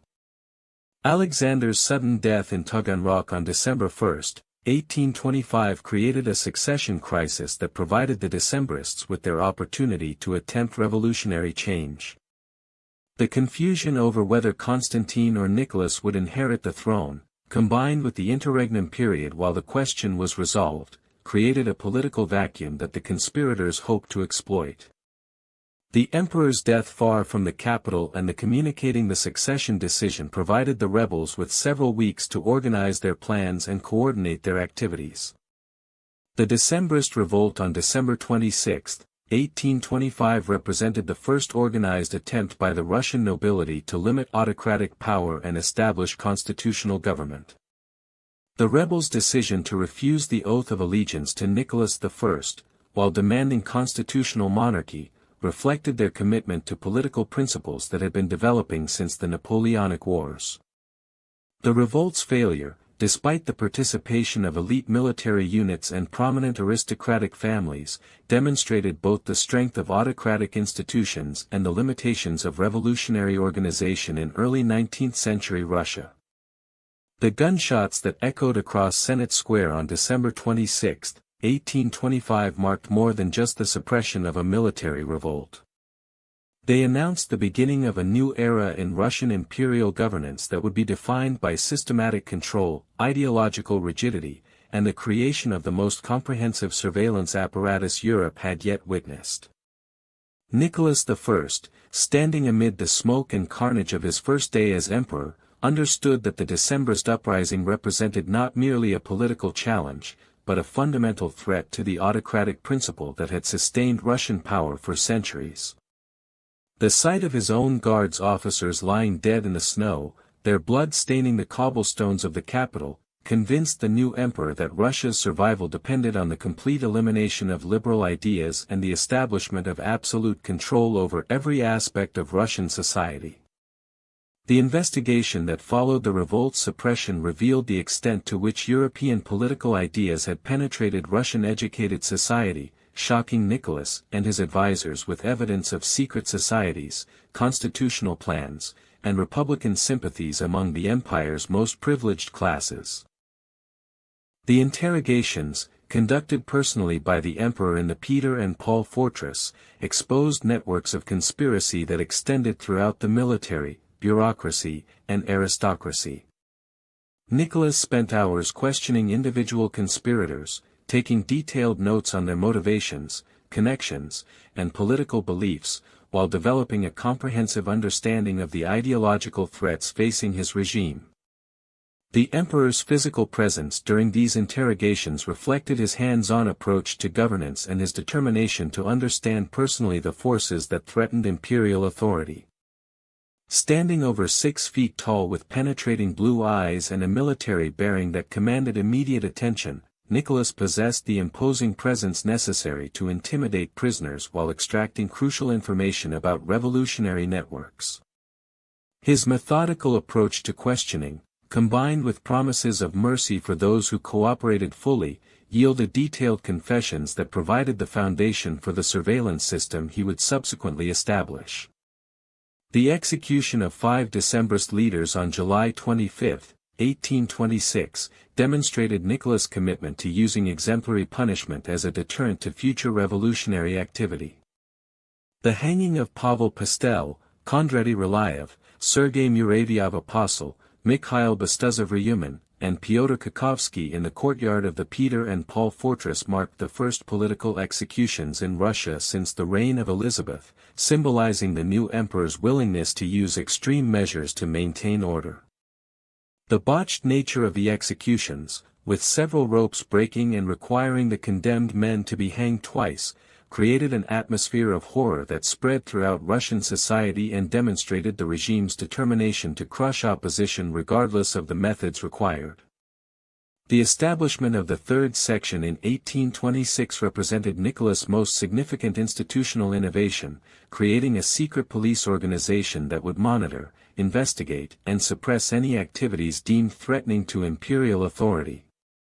General Alexander Benkendorf, appointed as the third section's first chief, brought to the position extensive experience in military intelligence and a sophisticated understanding of European revolutionary movements. His elegant appearance, refined manners, and multilingual capabilities masked a ruthless efficiency in organizing surveillance networks that would penetrate every level of Russian society. The third section's organizational structure reflected the systematic approach that characterized Nicholas' entire reign, with specialized departments responsible for monitoring different segments of society and types of potential threats. The political police section focused on tracking revolutionary activities, maintaining files on suspected dissidents, and infiltrating secret societies before they could organize effective opposition. The censorship department reviewed all published materials, from books and newspapers to private correspondence, ensuring that dangerous ideas could not spread through Russian society.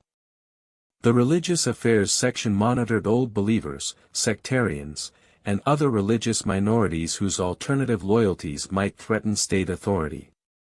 The network of informants that the third section developed throughout the empire created an atmosphere of suspicion and fear that fundamentally altered social relationships in Russian society. University professors found their lectures monitored by student informants, while aristocratic salons operated under the constant threat of surveillance by servants or guests who reported conversations to the authorities. The system's effectiveness depended not only on paid agents, but also on voluntary informants who believed they were serving the state by reporting suspicious activities or conversations. This voluntary cooperation reflected the success of Nicholas' ideological campaign to identify loyalty to the emperor with patriotic duty and Orthodox faith. The third section's headquarters on Fontanka Street in St. Petersburg became a symbol of the new order's omnipresence, with its yellow building serving as a constant reminder of the state's surveillance capabilities. The organization's distinctive blue uniforms, worn by agents conducting investigations and arrests, created a visible presence throughout Russian cities that reinforced the message that no activity escaped official attention. The psychological impact of this visibility often proved more effective than actual surveillance, as citizens modified their behavior based on the assumption that they were being watched even when no agents were present. The development of the official nationality doctrine under Education Minister Sergei Yuvarov provided the ideological framework that justified and legitimized Nicholas' authoritarian policies. The formula of orthodoxy, autocracy, and nationality offered a comprehensive worldview that presented Russian imperial institutions as the natural and divinely ordained expression of Russian national character. This doctrine rejected European liberal ideas as foreign impositions that threatened Russia's unique historical development and spiritual mission, creating an intellectual foundation for resistance to political reform and cultural westernization. The Orthodox component of official nationality emphasized the Russian Orthodox Church's role as the guardian of national identity and the source of moral authority that legitimized imperial rule. Nicholas' policies strengthened church influence over education, censorship and social policy while presenting religious orthodoxy as inseparable from political loyalty. The emperor's personal piety, demonstrated through regular church attendance and support for monastic institutions, provided a model for the integration of religious faith with imperial service that was expected of all Russian subjects. The autocracy principle within official nationality doctrine presented unlimited imperial power as the only form of government suited to Russian conditions and national character. Uvarov's theoretical writings argued that constitutional limitations on royal authority, while perhaps appropriate for other European nations, would destroy the unity and strength that had enabled Russia to survive centuries of foreign invasion and internal strife.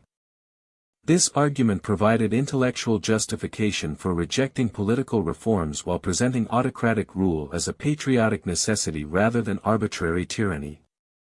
The nationality component of the doctrine emphasized the unique character of Russian civilization and its superiority to European alternatives, creating a framework for cultural policy that promoted Russian language, customs and institutions while suppressing minority cultures within the empire.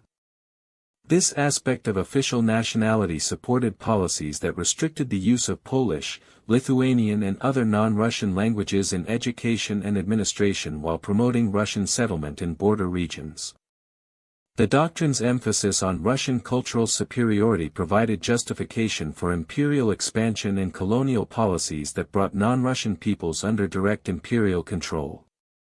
The implementation of official nationality doctrine through the educational system created a generation of Russian intellectuals and administrators who had been trained to view autocratic rule and Orthodox faith as natural and necessary components of Russian identity. University curricula were revised to emphasize Russian history, literature, and philosophy while reducing exposure to European political and social theories. The appointment of government officials to university positions ensured that academic instruction supported, rather than challenged, imperial policies, creating an intellectual environment that reinforced rather than questioned existing political arrangements.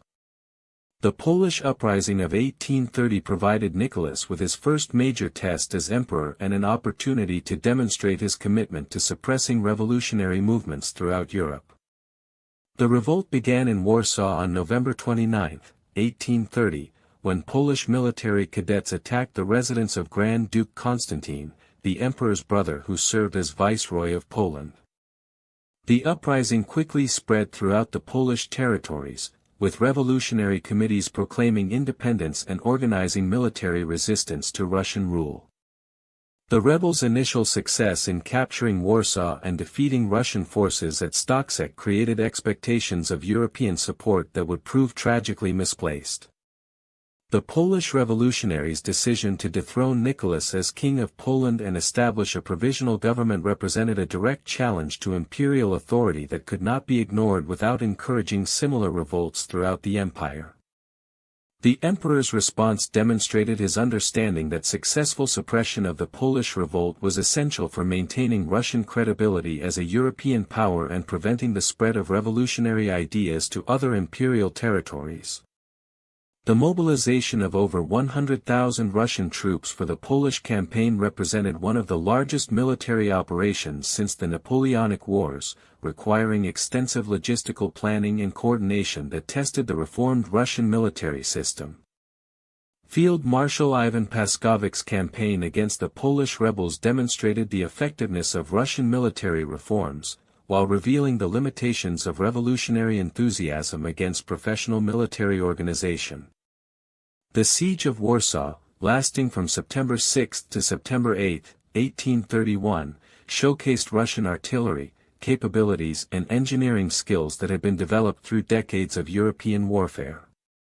The bombardment of the Polish capital, conducted with mathematical precision and devastating effect, forced the surrender of rebel forces while demonstrating Russian determination to use whatever force was necessary to maintain imperial control. The aftermath of the Polish revolt suppression involved systematic policies designed to eliminate Polish autonomy and integrate the former kingdom fully into the Russian imperial system. The constitution that Alexander had granted to Poland was revoked, while Polish administrative institutions were replaced by Russian provincial governments that operated according to imperial rather than local laws. The University of Warsaw was closed, Polish schools were placed under Russian supervision, and the use of Polish language in official proceedings was prohibited. These measures reflected Nicholas's belief that successful imperial control required not only military victory, but also the elimination of alternative sources of authority and identity. The confiscation of Polish estates and their redistribution to Russian nobles represented both punishment for rebellion and a systematic attempt to alter the social structure of former Polish territories. Thousands of Polish landowners lost their properties, which were granted to Russian military officers and civilian officials who had served loyally during the suppression of the revolt. This policy created a new Russian landowning class in Poland, while eliminating the economic foundation of Polish aristocratic independence. The settlement of Russian administrators and their families in Polish cities further reinforced imperial control, while creating communities that maintained loyalty to St. Petersburg rather than local interests. The deportation of Polish revolutionaries to Siberia established precedents for the treatment of political prisoners that would characterize Russian imperial policy for the remainder of the 19th century. The forced march of thousands of Polish soldiers and civilians to remote settlements in Siberia created a system of political exile that served both punitive and preventive purposes. The harsh conditions of Siberian exile, combined with the impossibility of return without imperial permission, provided a deterrent to future revolutionary activity, while removing dangerous individuals from areas where they might organize resistance. The Hungarian Revolution of 1848 provided Nicholas with another opportunity to demonstrate Russian commitment to suppressing European revolutionary movements while establishing the empire's role as the gendarme of Europe. The uprising against Austrian rule in Hungary, led by Lajos Kossuth and other liberal nationalists, threatened to destroy the Habsburg Empire and create a precedent for successful revolutionary activity that might inspire similar movements within Russian territories. The emperor's decision to intervene militarily in Hungary reflected both his ideological opposition to revolutionary principles and his practical concern about the stability of the European conservative order. The Russian intervention in Hungary required careful diplomatic preparation to avoid creating a broader European conflict while ensuring Austrian cooperation in the suppression of revolutionary forces. Nicholas' negotiations with Emperor Franz Joseph demonstrated his sophisticated understanding of European power relationships and his ability to coordinate military action with diplomatic objectives. The agreement to provide Russian military assistance in exchange for Austrian support for Russian policies in other areas created a framework for conservative cooperation that would influence European politics throughout the 1850s. General Ivan Paskovic's Hungarian campaign demonstrated Russian military capabilities while revealing the challenges of conducting operations in unfamiliar terrain against guerrilla forces that enjoyed popular support. The Russian army's advance through the Carpathian Mountains required extensive logistical preparation and coordination with Austrian forces that often proved unreliable or incompetent. The campaign's success depended on Russian ability to adapt traditional military methods to the specific conditions of Hungarian warfare, while maintaining the discipline and organization that had proven effective in previous conflicts. The Battle of Temesvar on August 9, 1849 marked the decisive defeat of Hungarian revolutionary forces and the restoration of Austrian control over the rebellious province. Russian artillery, positioned on commanding heights overlooking the battlefield, delivered concentrated fire that shattered Hungarian defensive positions while Russian infantry advanced with bayonets fixed to complete the destruction of enemy forces. The engagement demonstrated the effectiveness of Russian military coordination and the superiority of professional troops over revolutionary militias, regardless of the latter's enthusiasm and local knowledge. The surrender of Hungarian revolutionary forces at Vilagos on August 13, 1849 to Russian rather than Austrian commanders reflected the rebels' recognition that Russian military professionalism offered better prospects for honorable treatment than Austrian desire for revenge. General Artur Gorge's decision to surrender his army to General Paskovic rather than Austrian forces demonstrated the respect that Russian military competence had earned even among enemies. The subsequent execution of Hungarian revolutionary leaders by Austrian authorities, despite Russian recommendations for clemency, created tensions between the two conservative powers while establishing Russia's reputation for military effectiveness combined with political moderation. The suppression of the Hungarian Revolution enhanced Nicholas's reputation as the defender of conservative principles throughout Europe while demonstrating Russian military capabilities to potential enemies and allies. The emperor's willingness to commit substantial military resources to support Austrian interests reflected his understanding that revolutionary success in any European country threatened the stability of the entire conservative order. The intervention's success provided Russia with enhanced diplomatic influence while establishing precedents for conservative intervention in domestic affairs of other European states. The Crimean War began in 1853 as a conflict over Russian claims to protect Orthodox Christians within the Ottoman Empire, but it quickly escalated into a general European war that would expose fundamental weaknesses in Russian military organization and imperial administration. The dispute over the holy places in Jerusalem involving competing Russian and French claims to protect Christian pilgrims provided the immediate pretext for conflict, but the underlying issues involved Russian expansion in the Black Sea region and European fears of Russian dominance over the declining Ottoman Empire. Nicholas's decision to occupy the Danubian principalities in July 1853 demonstrated his confidence in Russian military superiority and his belief that European powers would not risk war to support Ottoman interests. The destruction of the Ottoman fleet at Sinope on November 30, 1853 by Admiral Pavel Nakhimov's squadron represented the last great victory of the sailing navy era while inadvertently precipitating European intervention in the conflict. The Russian naval attack, conducted with devastating effectiveness against Ottoman vessels anchored in the harbor, demonstrated Russian naval capabilities while creating the massacre of Sinope that European public opinion used to justify military intervention. The battle's outcome eliminated Ottoman naval power in the Black Sea while providing European powers with the pretext they needed to declare war on Russia. The entry of Britain and France into the war in March 1854 transformed a regional conflict into a general European war that would test Russian military capabilities against the most advanced European powers. The Allied decision to attack Russia and the Crimean Peninsula reflected strategic calculations about Russian vulnerabilities while avoiding direct assault on Russian heartland territories that might provoke desperate resistance. The choice of Sevastopol as the primary target demonstrated European understanding of the fortress's strategic importance while underestimating the difficulties of conducting siege operations against a well-fortified position defended by experienced troops. The Allied landing at Eupatoria in September 1854 marked the beginning of siege operations that would expose fundamental weaknesses in Russian military organization and logistical capabilities. The British and French forces, totaling approximately 60,000 troops, brought with them advanced weapons, professional medical services and systematic supply arrangements that contrasted sharply with Russian military organization.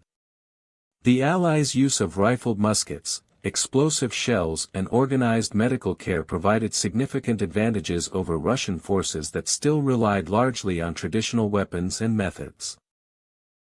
The Battle of the Alma on September 20, 1854 demonstrated Russian tactical limitations while revealing the effectiveness of European military reforms that had been implemented since the Napoleonic Wars. Russian forces, positioned on commanding heights overlooking the river, initially appeared to possess insurmountable advantages that should have enabled them to defeat the Allied assault. However, the superior range and accuracy of British and French rifles, combined with effective artillery support and disciplined infantry tactics, overcame Russian defensive positions through systematic application of firepower and coordinated movement. The Siege of Sevastopol, lasting from October 1854 to September 1855, became the focal point of the Crimean War and exposed the technological and organizational gap that had developed between Russia and Western Europe. The fortress, constructed according to 18th-century principles and defended by obsolete artillery, proved vulnerable to modern siege techniques that employed rifled cannons, explosive shells and systematic engineering approaches. The defenders' heroic resistance, led by Admiral Nakhimov and General Eduard Totleben, demonstrated Russian military courage while highlighting the inadequacy of Russian military technology and organization. The death of Nicholas I on March 2, 1855, during the siege of Sevastopol, marked the end of an era in Russian history and the beginning of recognition that fundamental reforms were necessary for imperial survival. The emperor's final months, spent in growing awareness of Russian military inadequacies and diplomatic isolation, reflected his understanding that the system he had created was insufficient for the challenges of modern warfare and international competition. His deathbed advice to his son Alexander to make peace and implement reforms demonstrated his recognition that Russian autocracy required adaptation to survive in the changing European environment. The fall of Sevastopol on September 11, 1855, after a siege lasting nearly a year, marked the decisive defeat of Russian forces and the exposure of imperial military weaknesses that had been concealed by previous victories against less advanced opponents. The fortress capture required the coordinated efforts of British, French and Sardinian forces employing the latest military technology and techniques, but Russian resistance had been so determined that the Allies suffered enormous casualties while achieving their objectives. The siege's outcome demonstrated that Russian military courage and traditional tactics were insufficient against European powers that possessed superior technology and organization. The Treaty of Paris, signed on March 30, 1856, formally ended the Crimean War while imposing terms that revealed the extent of Russian diplomatic and military defeat. The agreement prohibited Russian naval forces in the Black Sea, neutralized the strategic waterway that had been crucial for Russian expansion and required the return of territory that had been conquered during previous conflicts with the Ottoman Empire. These terms represented not only military defeat, but also the collapse of the diplomatic system that Nicholas had constructed to maintain Russian influence in European affairs. The humiliation of the Crimean War's conclusion cast a stark shadow over the Russian Empire as Alexander II ascended to the throne in March 1855, inheriting not merely a crown but a nation whose fundamental weaknesses had been exposed before all of Europe. The new emperor, at 37 years of age, possessed a markedly different temperament from his rigid father Nicholas I. Where Nicholas had been tall, imposing and militaristic in bearing, Alexander presented a more approachable figure with his moderate height, thoughtful expression and tendency toward introspection that reflected his awareness of the monumental challenges facing the empire. His brown hair, already showing traces of premature gray from the stress of witnessing his father's final, desperate attempts to salvage the Crimean campaign, framed a face that bore the weight of understanding that Russia's survival as a great power required fundamental transformation. The emperor's first months in power were consumed with the urgent necessity of ending the disastrous war that had drained Russian resources and exposed the empire's technological and organizational inadequacies.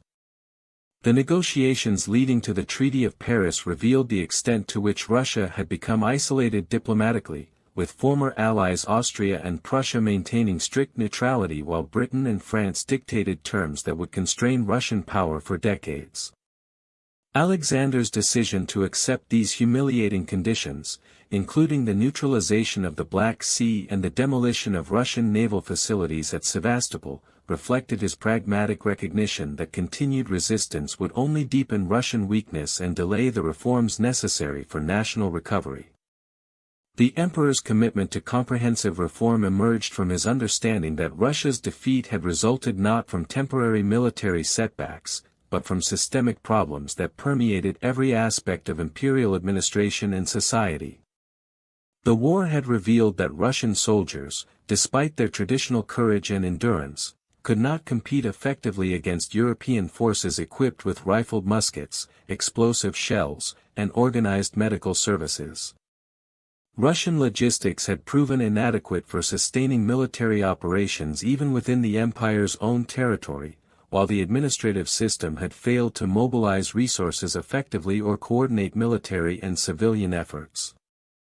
These failures convinced Alexander that piecemeal adjustments would be insufficient and that only fundamental restructuring could restore Russian power and prestige.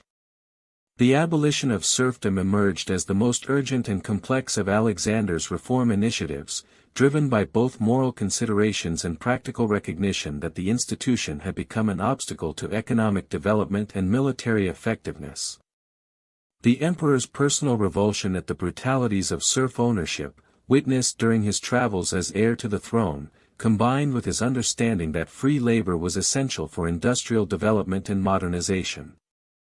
The Crimean War had demonstrated that serfs made unreliable soldiers who fought without enthusiasm for a system that denied them basic human rights, while the institution's economic inefficiencies had prevented the accumulation of capital necessary for technological advancement. The process of emancipation required years of careful preparation and negotiation with noble landowners who viewed the abolition of serfdom as a direct attack on their economic interests and social status. Alexander's approach to this challenge revealed his political sophistication and his understanding that successful reform required the cooperation, or at least acquiescence, of the very groups whose privileges were being curtailed.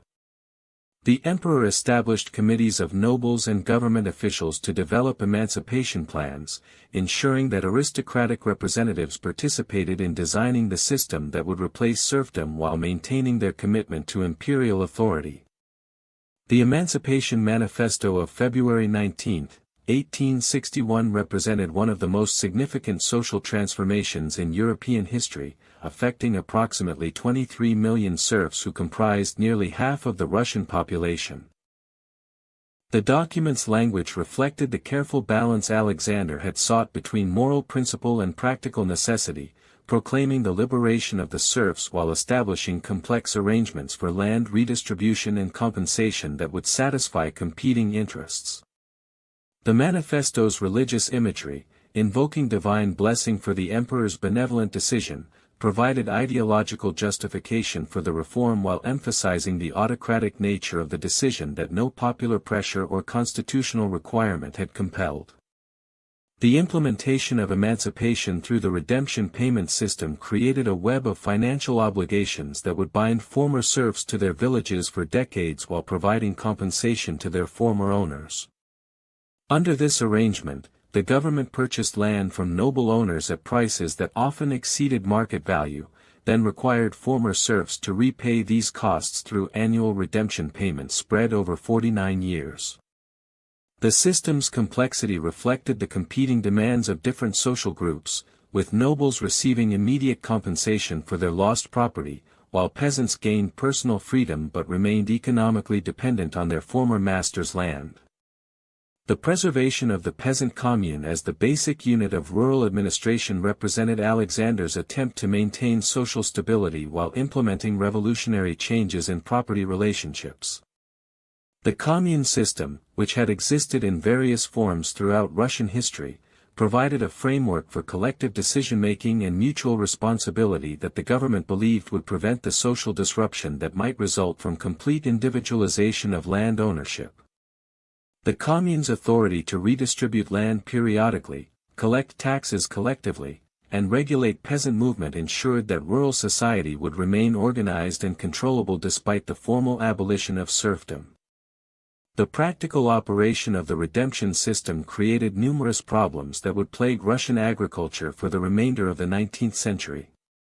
Many peasants received inadequate amounts of land to support their families, particularly in regions where population density was high and agricultural productivity was low. The annual redemption payments, calculated without regard for agricultural productivity or market conditions, often consumed a disproportionate share of peasant income, leaving families with insufficient resources for improvement or investment. The system's inflexibility prevented adaptation to changing economic conditions, while the commune's collective responsibility for payments created incentives for conservative agricultural practices that discouraged innovation. The judicial reforms of 1864 represented Alexander's most successful attempt to modernize Russian institutions according to European standards while maintaining imperial authority over the legal system. The emperor's decision to establish independent courts with professional judges reflected his understanding that economic development and social stability required predictable legal procedures that would protect property rights and ensure fair treatment of disputes. The introduction of trial by jury for criminal cases marked a revolutionary departure from traditional Russian legal practices, which had relied on administrative decisions by government officials rather than independent judicial determination of guilt or innocence. The principle of equality before the law, enshrined in the new judicial system, challenged fundamental assumptions about social hierarchy that had characterized Russian society for centuries. The reform eliminated the separate legal systems that had previously applied to different social estates, creating uniform procedures that theoretically treated nobles, merchants, and peasants according to the same legal standards. This change required extensive retraining of legal personnel and the establishment of new institutions, including bar associations and law schools, that would provide the professional expertise necessary for effective judicial administration. The creation of justices of the peace for minor civil and criminal cases brought legal services closer to ordinary citizens while reducing the burden on higher courts that had previously handled all judicial matters. These local officials, elected by district assemblies and required to possess legal education or experience, provided accessible dispute resolution for the majority of legal conflicts that affected daily life.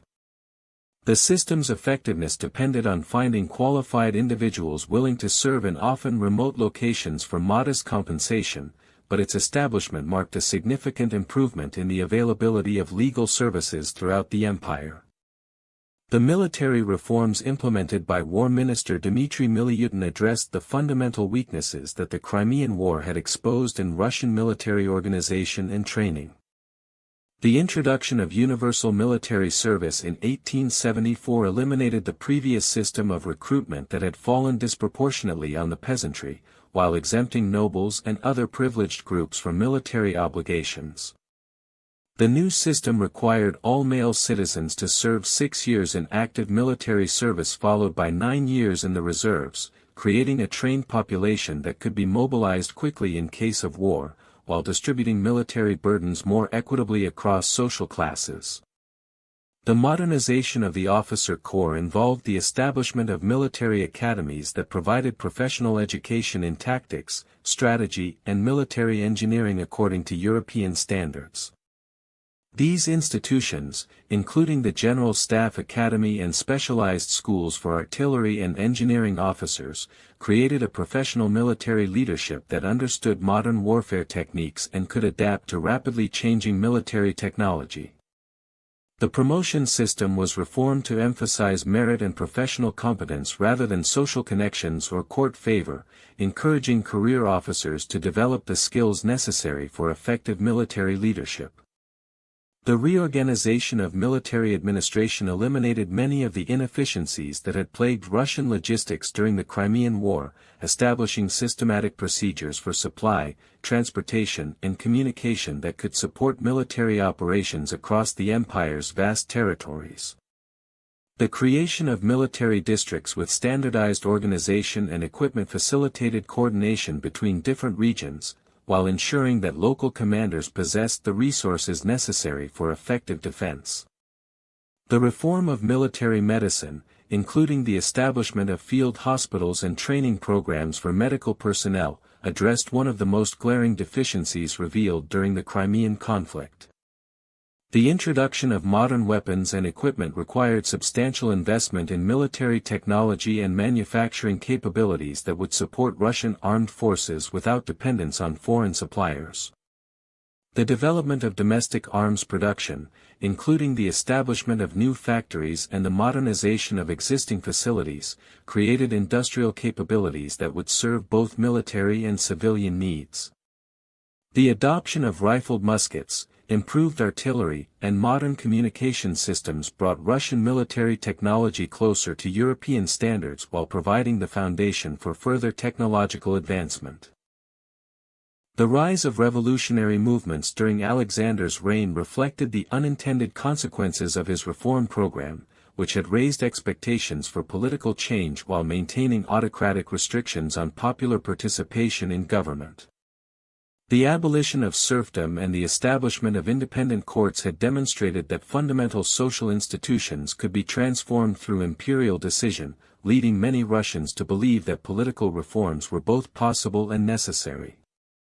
The emperor's reluctance to extend constitutional limitations on autocratic power, despite his willingness to reform other aspects of Russian society, created frustration among educated Russians who had hoped that social modernization would lead to political liberalization. The populist movement, known as Narodnichestvo, emerged among university students and young intellectuals who believed that Russia's salvation lay in connecting with the peasant masses and building a socialist society based on traditional communal institutions. The movement's adherents, influenced by the writings of Alexander Herzen and Nikolai Chernyshevsky, rejected both European capitalism and Russian autocracy as inappropriate for Russian conditions, advocating instead for a uniquely Russian form of socialism that would build upon peasant communes and cooperative traditions. The populists' romantic idealization of peasant life and their belief in the revolutionary potential of the rural masses reflected their alienation from official Russian culture and their search for authentic national identity. The Going to the People movement of the 1870s represented the populists' attempt to translate their theoretical beliefs into practical revolutionary action by living among peasants and organizing them for social transformation. Thousands of young Russians, many from privileged backgrounds, abandoned their studies and careers to work as teachers, doctors and agricultural specialists in rural villages, hoping to educate peasants about their revolutionary potential while learning from their traditional wisdom. The movement's failure to generate significant peasant support revealed the gap between intellectual theories about rural life and the actual concerns of peasant communities, which were more interested in immediate practical improvements than abstract political ideologies. The government's response to populist activities involved extensive use of the Third Section and other security agencies to monitor, arrest and prosecute individuals suspected of revolutionary sympathies.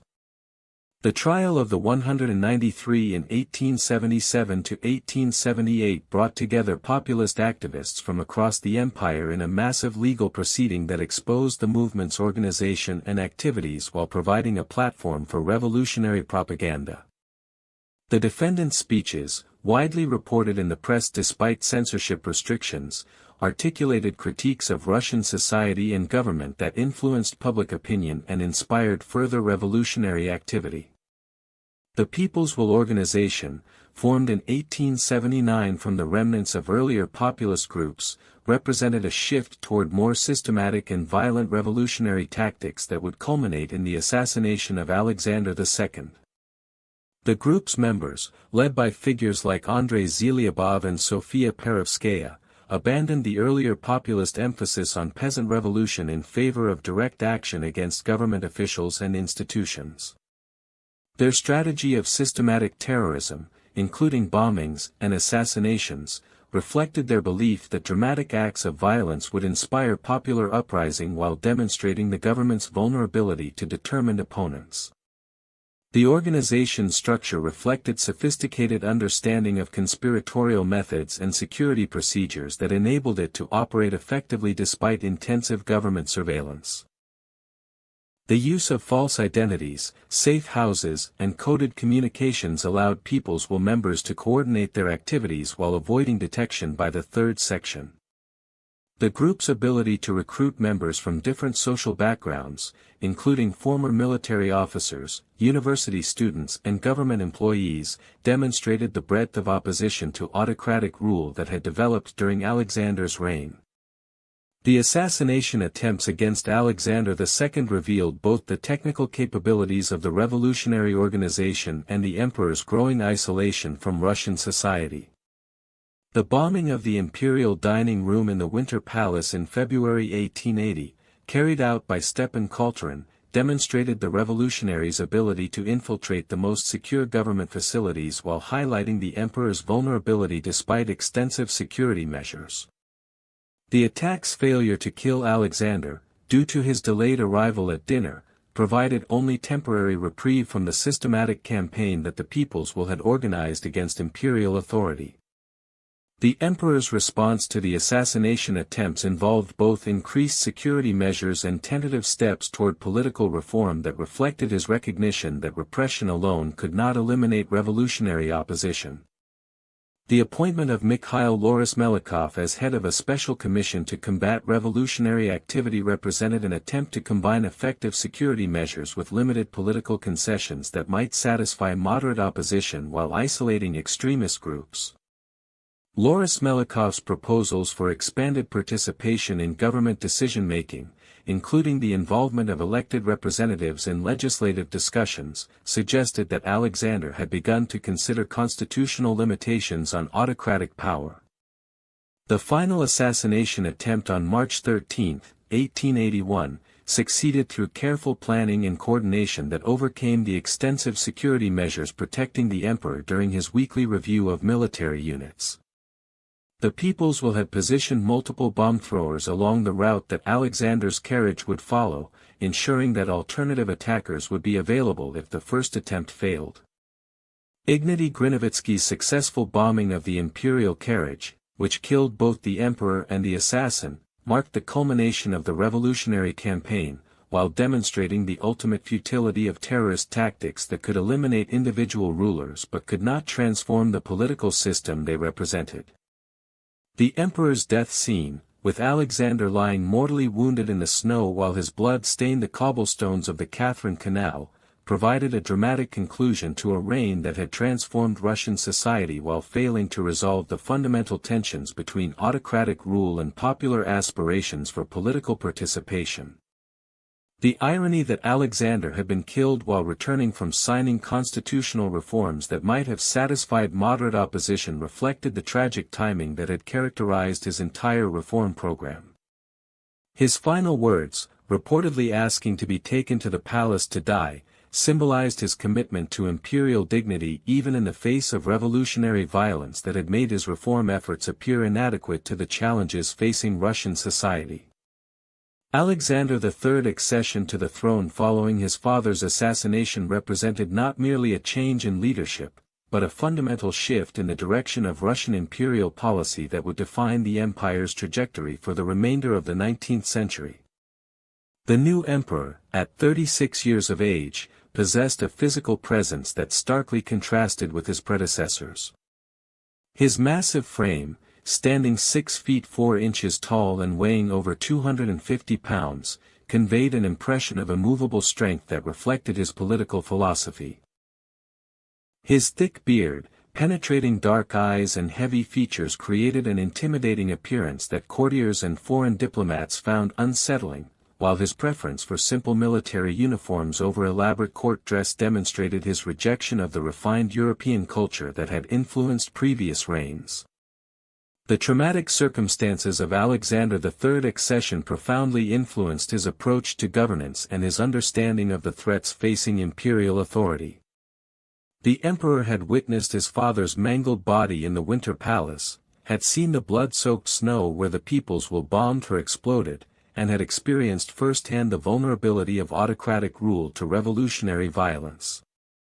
These experiences convinced him that his father's liberal reforms had weakened, rather than strengthened, imperial authority by encouraging expectations of further political change that could never be satisfied without destroying the autocratic principle itself.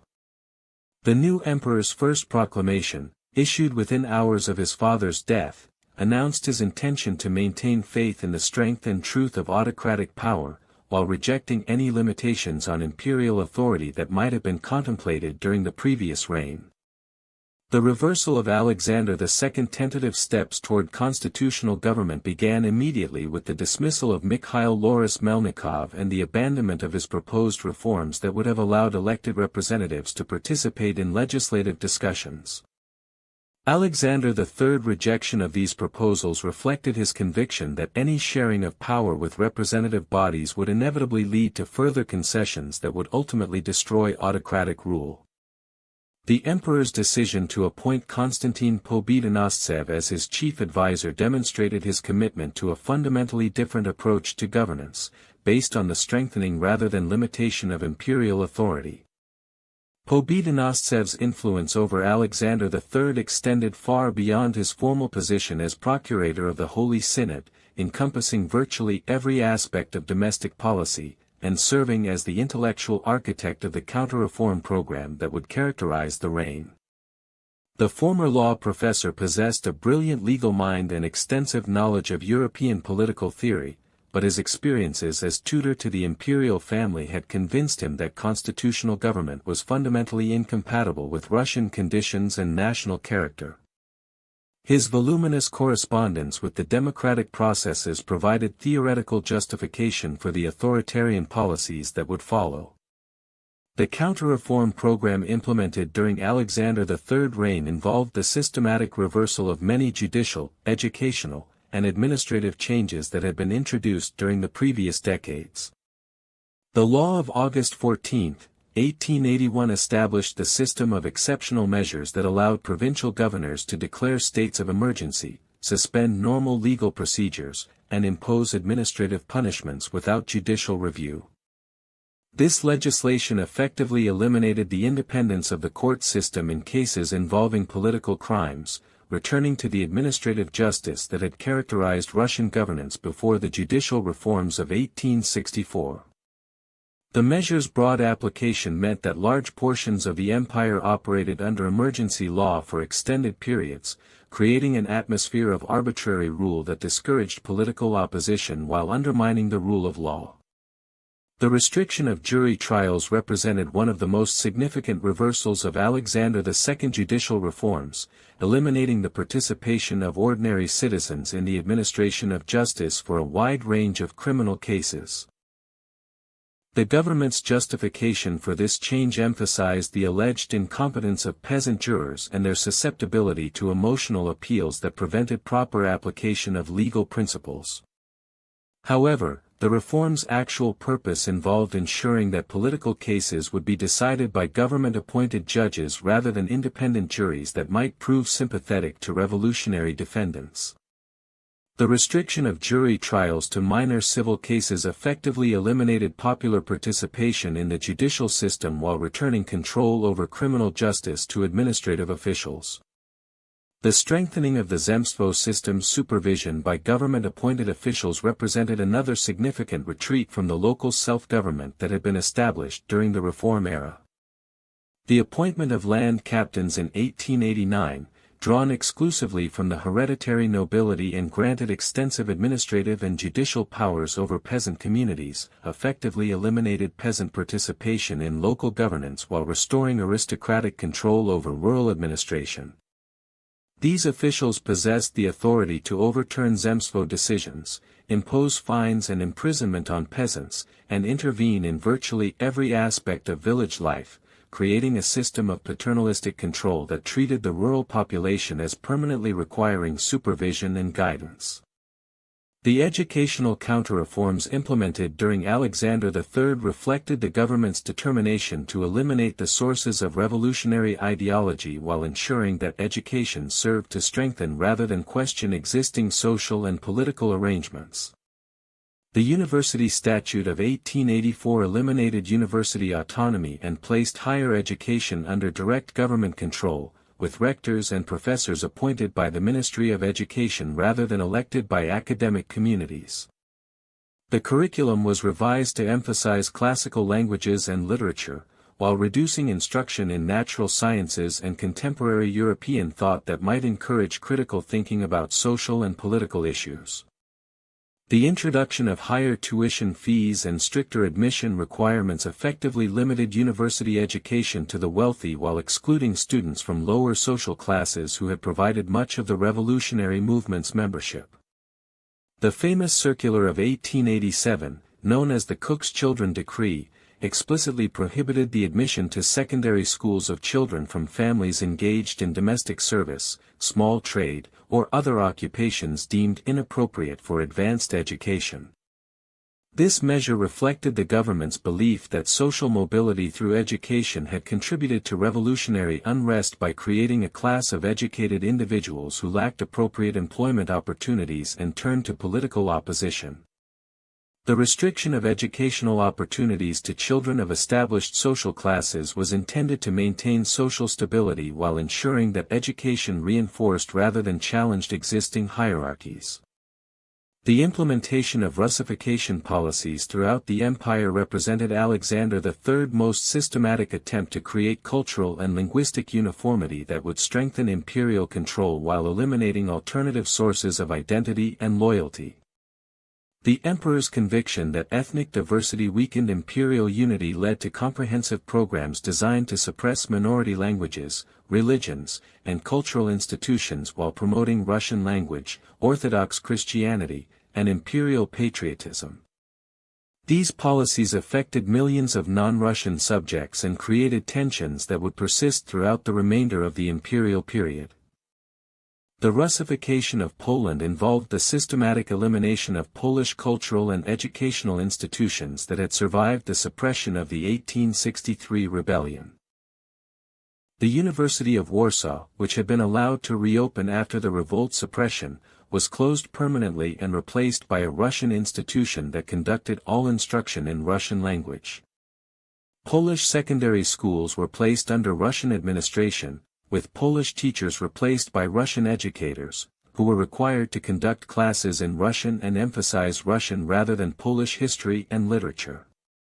The use of Polish language in official proceedings was prohibited, while Polish names of cities, streets, and institutions were replaced with Russian equivalents that eliminated visible symbols of Polish identity.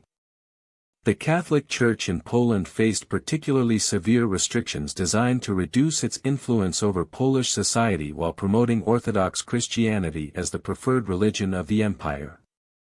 Catholic monasteries were closed or placed under strict government supervision, while the appointment of bishops required government approval and was often delayed or denied to prevent effective church leadership.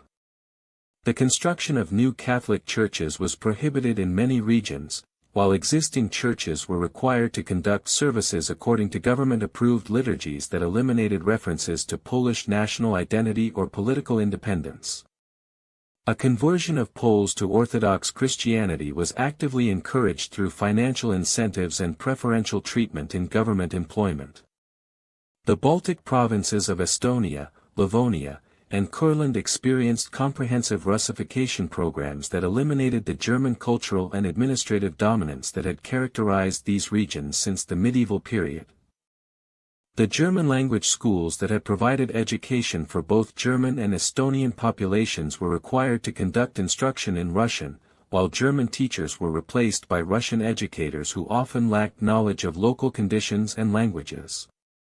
The legal system, which had operated according to German law codes, was replaced by Russian legal procedures and institutions that eliminated the special privileges that German landowners had enjoyed for centuries. The University of Dorpat, a prestigious German-language institution that had attracted students from throughout the Baltic region and Central Europe, was transformed into a Russian university with instruction conducted entirely in Russian, and a curriculum that emphasized Russian rather than German academic traditions. The change required the dismissal of most German professors and their replacement with Russian academics, who often lacked the specialized knowledge and international connections that had made Dorpat a center of scholarly excellence. The university's library, which contained extensive German and Latin collections, was supplemented with Russian works, while German publications were restricted or removed entirely. The Russification of Finland represented a particularly sensitive challenge given the Grand Duchy's constitutional status and the loyalty that Finnish subjects had demonstrated throughout the 19th century. The emperor's decision to integrate Finland more closely into the imperial system reflected his belief that special constitutional arrangements weakened imperial unity and created precedents for autonomy that might be demanded by other regions. The appointment of Russian officials to positions previously held by Finns marked the beginning of a systematic campaign to eliminate Finnish self-government while promoting Russian language and culture throughout the Grand Duchy. The Finnish postal system, which had operated independently since the early 19th century, was integrated into the Imperial Postal Service, eliminating one of the visible symbols of Finnish autonomy while ensuring that all correspondence would be subject to Russian censorship and surveillance. The Finnish military units, which had maintained separate organization and traditions, were disbanded and replaced by Russian regiments that would serve throughout the empire rather than defending specifically Finnish interests. The use of Finnish language in official proceedings was restricted, while Russian was made mandatory for government positions and legal proceedings. The industrial development that accelerated during Alexander III's reign represented one of the most significant transformations in Russian economic history, creating the foundation for the empire's emergence as a major industrial power while generating social tensions that would ultimately threaten imperial stability. The emperor's commitment to economic modernization reflected his understanding that military strength and international prestige required industrial capabilities that could support modern armed forces while providing the economic resources necessary for great power status. The appointment of Ivan Vishnegradsky as finance minister in 1887 marked the beginning of systematic government efforts to promote industrial development through protective tariffs, foreign investment, and infrastructure construction.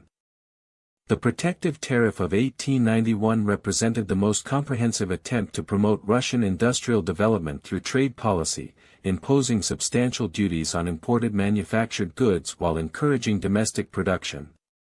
The tariffs rates, among the highest in Europe, effectively protected Russian manufacturers from foreign competition while generating revenue that could be used to finance industrial development and infrastructure construction.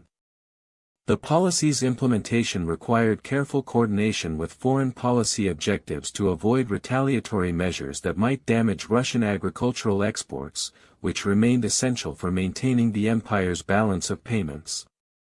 The recruitment of foreign capital and technical expertise became a central component of Russian industrial development, with the government actively encouraging European investors to establish manufacturing facilities within the empire. French capital played an important role in financing Russian industrial development, with French banks and investors providing the resources necessary for major infrastructure projects and manufacturing enterprises. The influx of foreign investment brought advanced technology and management techniques to Russian industry, while creating international economic relationships that would influence Russian foreign policy throughout the remainder of the imperial period. The appointment of Sergei Witte as finance minister in 1892 marked the beginning of the most systematic and successful period of Russian industrial development, with policies that would transform the empire's economic structure while creating the foundation for 20th-century industrial growth. Witte's background as a railway administrator provided him with practical experience in large-scale economic planning and management, while his understanding of international finance enabled him to develop sophisticated strategies for attracting foreign investment and managing the empire's fiscal resources. His appointment reflected Alexander III's recognition that economic modernization required professional expertise and systematic planning, rather than the traditional reliance on administrative improvisation.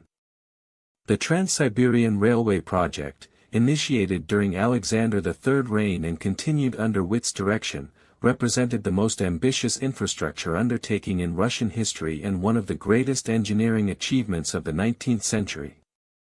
The decision to construct a railway connecting European Russia with the Pacific Ocean reflected both strategic and economic considerations, providing reliable transportation for military forces while opening Siberian resources to development and settlement. The project's enormous scale, spanning over 5,000 miles of difficult terrain through forests, mountains and frozen tundra, required unprecedented coordination of engineering, financial and administrative resources. The railway's construction began simultaneously from multiple points along the proposed route, with separate sections built from Moscow eastward, from Vladivostok westward, and from various intermediate points to accelerate the project's completion. The engineering challenges involved in crossing the Ural Mountains, bridging major rivers, and maintaining construction operations in extreme weather conditions required innovative solutions and enormous expenditures of human and material resources. The recruitment of workers from throughout the empire, including prisoners, soldiers, and voluntary laborers attracted by high wages, created temporary communities along the construction route that demonstrated the project's impact on Russian society. The development of the Donbass coal and steel region during Alexander III's reign created the foundation for Russian heavy industry, while demonstrating the effectiveness of government policies designed to promote industrial concentration and specialization. The region's coal deposits, combined with iron ore from nearby sources, provided the raw materials necessary for large-scale steel production, while government investment in transportation infrastructure connected the region with major markets throughout the empire. The establishment of major steelworks, including the Yuzovka plant founded by Welsh entrepreneur John Hughes, created industrial centers that employed thousands of workers while producing materials essential for railway construction and military equipment. The growth of the textile industry, particularly in the Moscow region, demonstrated the success of protective tariffs and government policies designed to promote light industry that could serve domestic markets while providing employment for the growing urban population.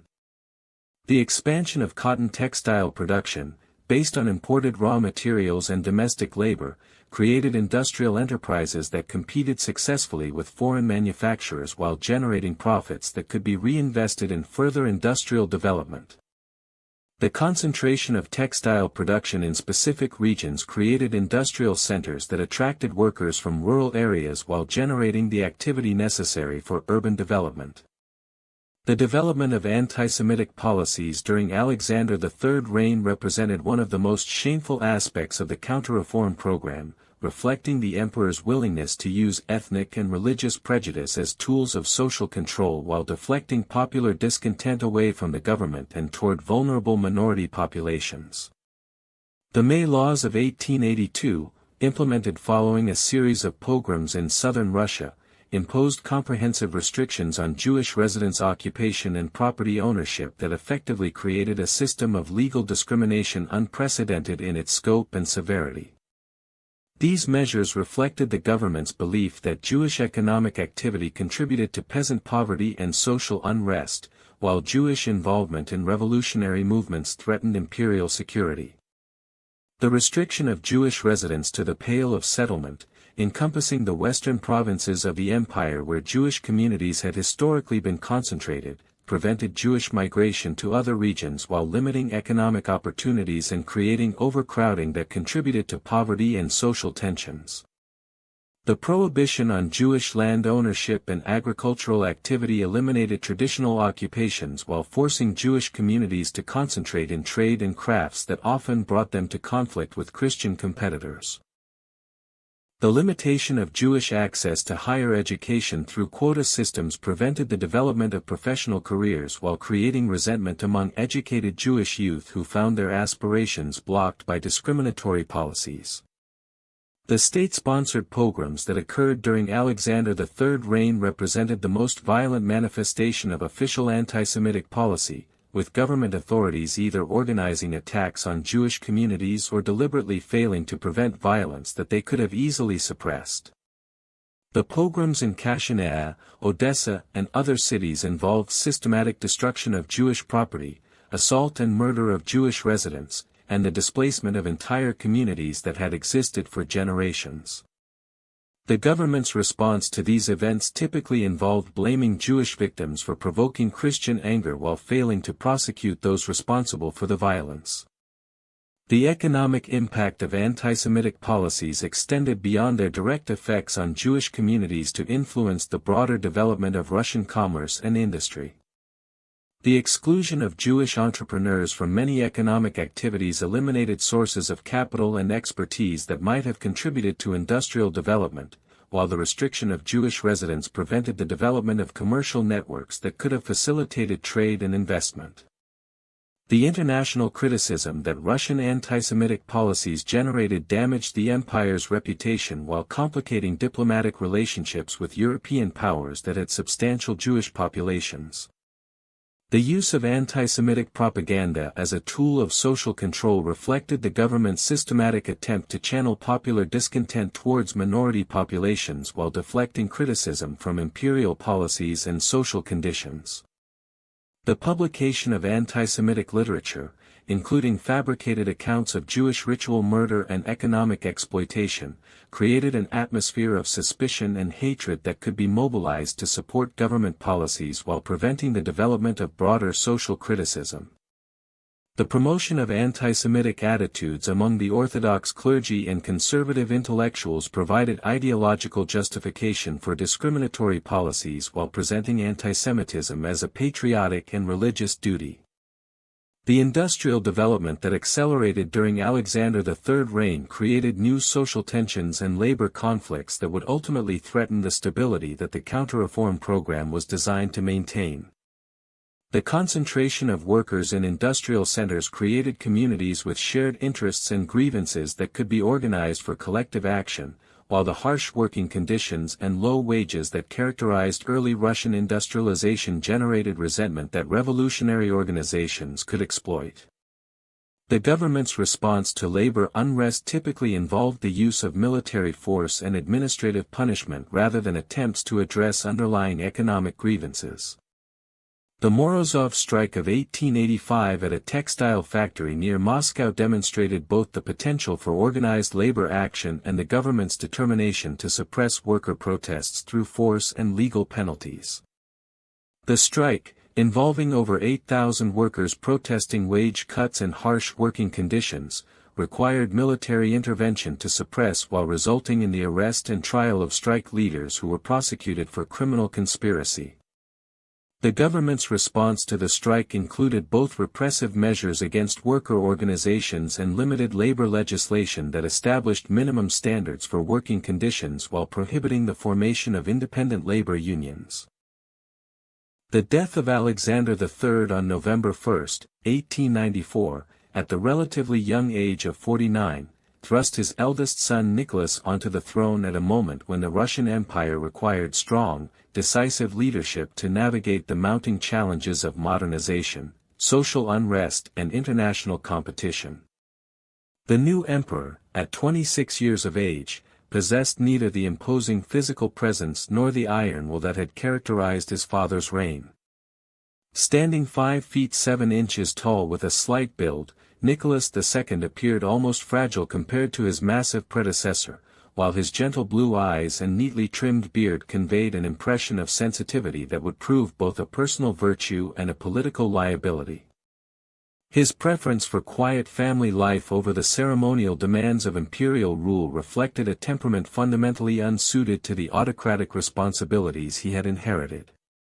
Nicholas's education had prepared him for eventual succession, but had failed to develop the political instincts and administrative skills necessary for effective governance during a period of rapid social and economic transformation. His tutors, including the conservative Konstantin Pobednostsov, had emphasized traditional autocratic principles and orthodox religious values while providing limited exposure to the practical challenges of modern statecraft. The young emperor's diary entries from his early years on the throne revealed a man overwhelmed by the complexity of imperial administration and uncertain about how to balance competing demands from different social groups and government departments. His tendency to avoid difficult decisions and his susceptibility to the influence of the last person he had spoken with created an atmosphere of policy inconsistency that would characterize his entire reign. The emperor's marriage to Princess Alexandra of Hesse-Darmstadt in November 1894, just weeks after his accession, introduced additional complications to Russian imperial politics through the influence of a consort whose German origins and reserved personality made her unpopular with Russian society. Alexandra's conversion to Orthodox Christianity and her adoption of the name Alexandra Fyodorovna failed to overcome the suspicions of a population that viewed her as a foreign influence on imperial policy. Her intense religiosity and belief in autocratic principles reinforced Nicholas's conservative instincts while isolating the imperial couple from the broad occurrence of Russian intellectual and political life. The Empress's later involvement with the controversial religious figure Grigory Rasputin would further damage the monarchy's reputation and credibility. The industrial expansion that had accelerated during Alexander III's reign continued under Nicholas II's rule, creating unprecedented economic growth while generating social tensions that would ultimately threaten imperial stability. Sergei Witt's continuation as finance minister ensured policy continuity in promoting industrial development through foreign investment, protective tariffs and infrastructure construction. The completion of the Trans-Siberian Railway in 1904 represented the culmination of this development strategy, providing reliable transportation across the empire while opening vast territories for settlement and resource extraction. However, the social costs of rapid industrialization, including harsh working conditions, low wages and urban overcrowding, created grievances that revolutionary organizations could exploit to mobilize opposition to imperial authority. The Russo-Japanese War of 1904 to 1905 emerged from competing imperial ambitions in East Asia and exposed fundamental weaknesses in Russian military organization and strategic planning that would have catastrophic consequences for the empire's domestic stability. The conflict's origins lay in Russian expansion into Manchuria and Korea, territories that Japan viewed as essential for its own security and economic development. Nicholas II's decision to pursue an aggressive Far Eastern policy reflected his belief that military victory would enhance imperial prestige while uniting Russian society behind the throne. The emperor's confidence in Russian military superiority based on the empire's vast population and recent industrial development proved tragically misplaced when confronted with Japanese forces that possessed superior training, equipment and leadership. The Japanese surprise attack on Port Arthur on February 8, 1904 demonstrated the effectiveness of modern naval warfare while revealing the vulnerability of Russian forces operating at the end of extended supply lines. The assault, conducted without a declaration of war, caught the Russian Pacific Fleet unprepared and inflicted severe damage on warships anchored in what had been considered a secure harbor. Admiral Oscar Stark's failure to anticipate the attack or organize effective defensive measures reflected the complacency that had characterized Russian military planning in the Far East. The loss of several major warships in the opening hours of the conflict eliminated Russian naval superiority in the region, while providing Japan with the strategic initiative that would determine the war's outcome. The Siege of Port Arthur, lasting from August 1904 to January 1905, became a symbol of Russian military incompetence and the futility of the empire's Far Eastern ambitions. General Anatoly Stesel's defense of the fortress demonstrated individual courage while revealing systematic failures in military preparation and strategic planning. The garrison's inadequate supplies, obsolete fortifications, and poor coordination with relief forces created conditions that made successful defense impossible despite the heroic efforts of individual soldiers and officers. The Japanese assault, conducted with methodical precision and overwhelming firepower, gradually reduced the fortress defenses while inflicting enormous casualties on both sides. The fall of Port Arthur on January 2, 1905 marked the most humiliating military defeat in Russian history and shattered the myth of European military superiority over Asian forces. General Stesel's surrender of the fortress, conducted against the wishes of many subordinate officers who believed continued resistance was possible, eliminated Russia's primary naval base in the Pacific while freeing Japanese forces for operations against Russian field armies in Manchuria. The surrender's terms, which allowed Russian forces to return home rather than face imprisonment, reflected Japanese magnanimity but could not disguise the completeness of Russian defeat or its implications for imperial prestige. The Battle of Mukden, fought from February 20 to March 10, 1905, represented the largest land engagement of the war and demonstrated the superiority of Japanese military organization over Russian forces despite the latter's numerical advantage. General Alexei Kuropatkin's army, numbering approximately 370,000 troops, faced Marshal Iwao Oyama's Japanese forces of 270,000 in a confrontation that would determine control over southern Manchuria. The battle's scale, involving over 600,000 combatants across a front extending nearly 100 miles, required coordination and communication capabilities that exceeded Russian military competence, while playing to Japanese strengths in tactical flexibility and aggressive leadership. The Russian defensive positions around Mukden, constructed over several months of preparation, included elaborate trench systems, artillery emplacements, and communication networks that should have provided significant advantages against attacking forces. However, the fortifications' design reflected outdated military principles that failed to account for the effectiveness of modern artillery and the importance of coordinated infantry-artillery cooperation.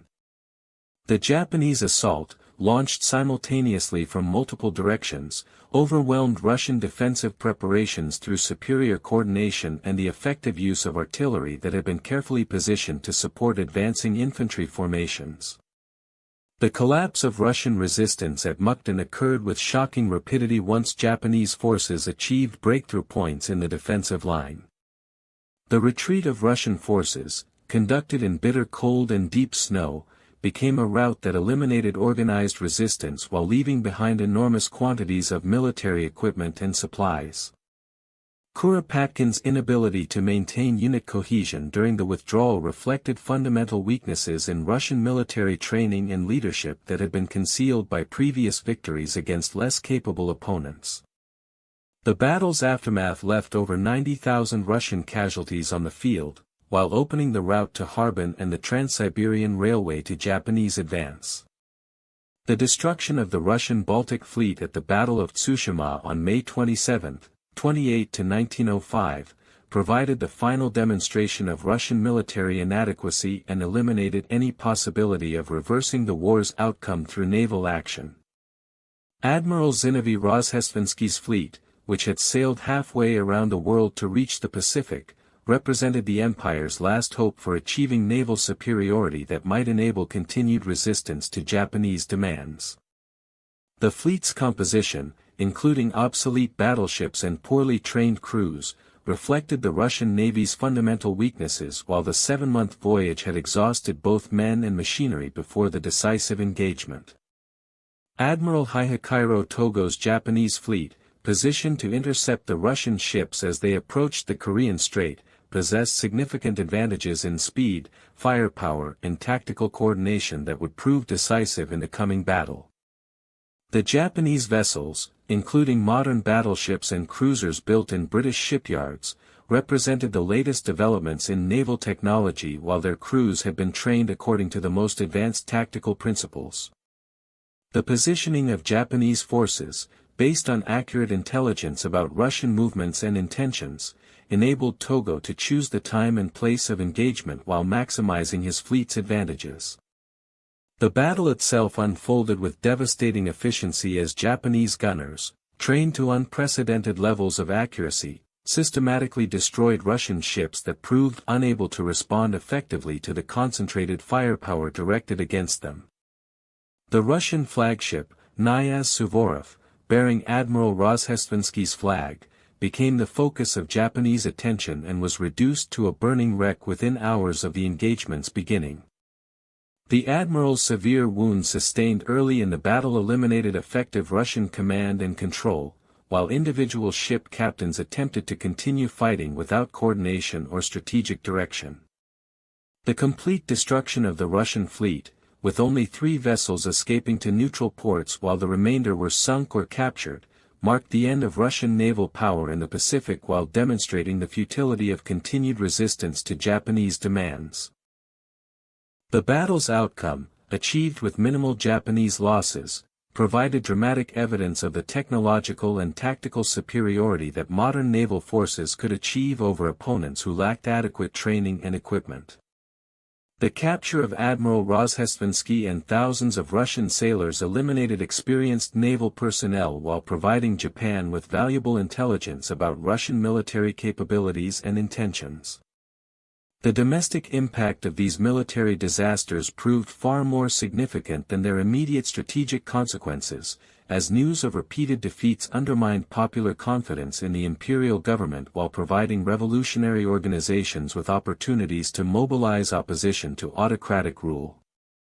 The war's enormous financial costs, estimated at over 2.3 billion rubles, strained the imperial treasury while requiring increased taxation that fell disproportionately on peasant and working-class populations already struggling with the effects of industrial transformation. The mobilization of reserves disrupted agricultural production and industrial operations, while creating resentment among families whose breadwinners had been sent to fight in a distant war that served no apparent Russian interests.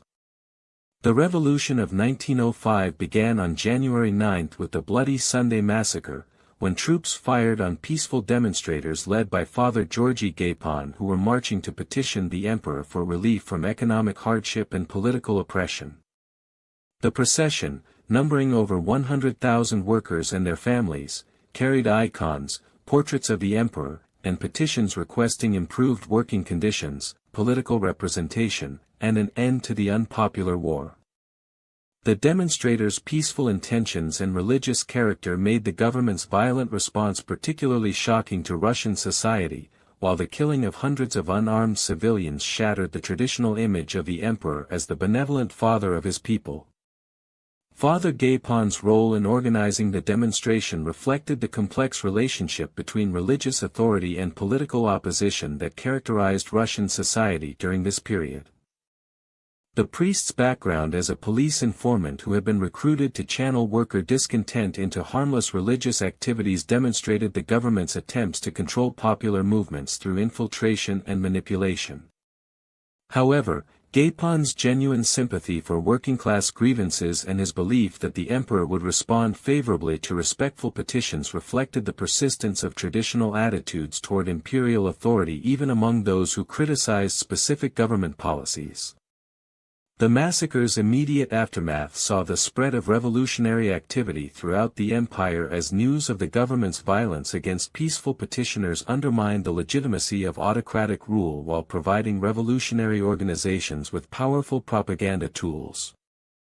Strike activity, which had been increasing steadily during the previous months, expanded dramatically as workers in major industrial centers responded to Bloody Sunday with work stoppages that paralyzed production and transportation. The strike's political character, involving demands for constitutional government and civil liberties rather than merely economic improvements, demonstrated the transformation of working-class consciousness that had occurred during the previous decade of rapid industrialization. The Potemkin Mutiny in June 1905 revealed the extent to which revolutionary sentiment had penetrated the armed forces, traditionally the most reliable pillar of autocratic authority. The crew's revolt against their officers, triggered by complaints about rotten meat and harsh discipline, escalated into a broader challenge to military hierarchy when the sailors took control of the battleship and sailed to Odessa seeking popular support. The mutinous success in maintaining control of a major warship for several days demonstrated the weakness of military discipline while inspiring similar revolts in other naval units and army garrisons throughout the empire. The events at Odessa, where the Potemkin's arrival coincided with a general strike and widespread civil unrest, created a revolutionary situation that temporarily eliminated government authority while demonstrating the potential for coordinated opposition to imperial rule. The burning of the port facilities, the establishment of revolutionary committees, and the fraternization between mutinous sailors and striking workers provided a model for revolutionary organization that would influence later uprisings. The government's eventual suppression of the revolt through military force and mass arrests demonstrated the regime's continued capacity for violence while revealing the isolation of revolutionary activities from the broader population. The Moscow uprising in December 1905 represented the most serious challenge to imperial authority during the revolutionary period, as workers' organizations attempted to establish alternative government structures while engaging in armed resistance to imperial forces. The decision to call a general strike that would escalate into armed insurrection reflected the revolutionary leadership's belief that the government's weakness following the military defeats in the Far East created opportunities for successful rebellion. The establishment of barricades throughout the city, the seizure of government buildings, and the declaration of a provisional revolutionary government demonstrated the organizational capabilities that had developed among opposition groups during the previous months of revolutionary activity. The government's response to the Moscow uprising involved the systematic use of military force to suppress revolutionary activities while demonstrating the regime's determination to maintain control regardless of the human costs involved. The deployment of the Semenovsky Guards Regiment, fresh from service in the Far East and experienced in combat operations, provided the government with reliable troops who could be counted upon to fire on civilian targets without hesitation. The artillery bombardment of working-class districts, the mass arrests of suspected revolutionaries, and the execution of captured insurgents created an atmosphere of terror that effectively eliminated organized resistance while generating resentment that would persist for years. The October Manifesto, issued by Nicholas II on October 30, 1905, represented the emperor's reluctant recognition that some form of constitutional government was necessary to restore political stability while maintaining the essential features of autocratic rule. The document's promises of civil liberties, an elected parliament, and limitations on imperial power reflected the influence of moderate advisers like Sergei Witte, who believed that limited concessions could satisfy popular demands while preserving the monarchy's essential authority. The manifesto's vague language and conditional promises reflected Nicholas's continued resistance to constitutional limitations while providing sufficient ambiguity to allow different interpretations of its actual meaning. The establishment of the Duma as Russia's first elected parliament marked a historic transformation in Russian political life while revealing the fundamental tensions between autocratic traditions and constitutional government. The electoral system, designed to ensure conservative majorities while providing representation for different social groups, reflected the government's attempt to create a parliamentary institution that would legitimize imperial rule rather than challenge it. The complex electoral procedures, which gave disproportionate influence to landowners and restricted the participation of workers and peasants, demonstrated the regime's fear of genuine popular representation while maintaining the appearance of democratic reform. The First Duma, which convened in April 1906, immediately challenged the government's expectations by demanding comprehensive political reforms that went far beyond the limited constitutional changes that Nicholas had envisioned. The parliament's liberal majority, dominated by the Constitutional Democratic Party, insisted on ministerial responsibility, comprehensive land reform, and the abolition of emergency laws that had been used to suppress revolutionary activities. The Duma's assertive approach to its constitutional role created immediate conflicts with the emperor and his advisers, who viewed the parliament as a consultative body rather than a co-equal branch of government. The dissolution of the First Duma after only 73 days demonstrated Nicholas's unwillingness to accept genuine constitutional limitations on his authority, while revealing the fundamental incompatibility between autocratic rule and parliamentary government. The emperor's decision to dismiss the parliament when it refused to moderate its demands reflected his belief that constitutional concessions had been tactical necessities rather than permanent commitments to shared power. The Weborg Manifesto, issued by dismissed Duma deputies calling for civil disobedience and tax resistance, demonstrated the continuing opposition to autocratic rule, while highlighting the government's failure to achieve genuine reconciliation with liberal opinion. The appointment of Pyotr Stolypin as prime minister in July 1906 brought to power a conservative reformer who believed that the monarchy's survival required systematic modernization of Russian society and economy while maintaining essential autocratic authority.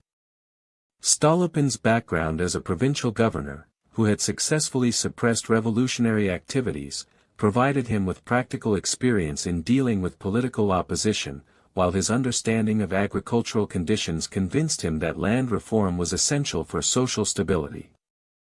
His famous declaration that the government needed 20 years of peace to implement necessary reforms reflected his recognition that Russia's transformation required time and stability that revolutionary agitation threatened to destroy.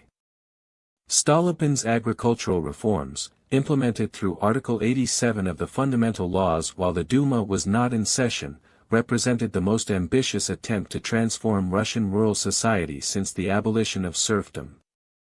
The legislation allowed individual peasants to withdraw from the commune system and establish private farms, while providing government assistance for land purchases and agricultural improvements. The reform's purpose involved creating a class of prosperous peasant proprietors who would support the existing political system while increasing agricultural productivity through more efficient farming methods.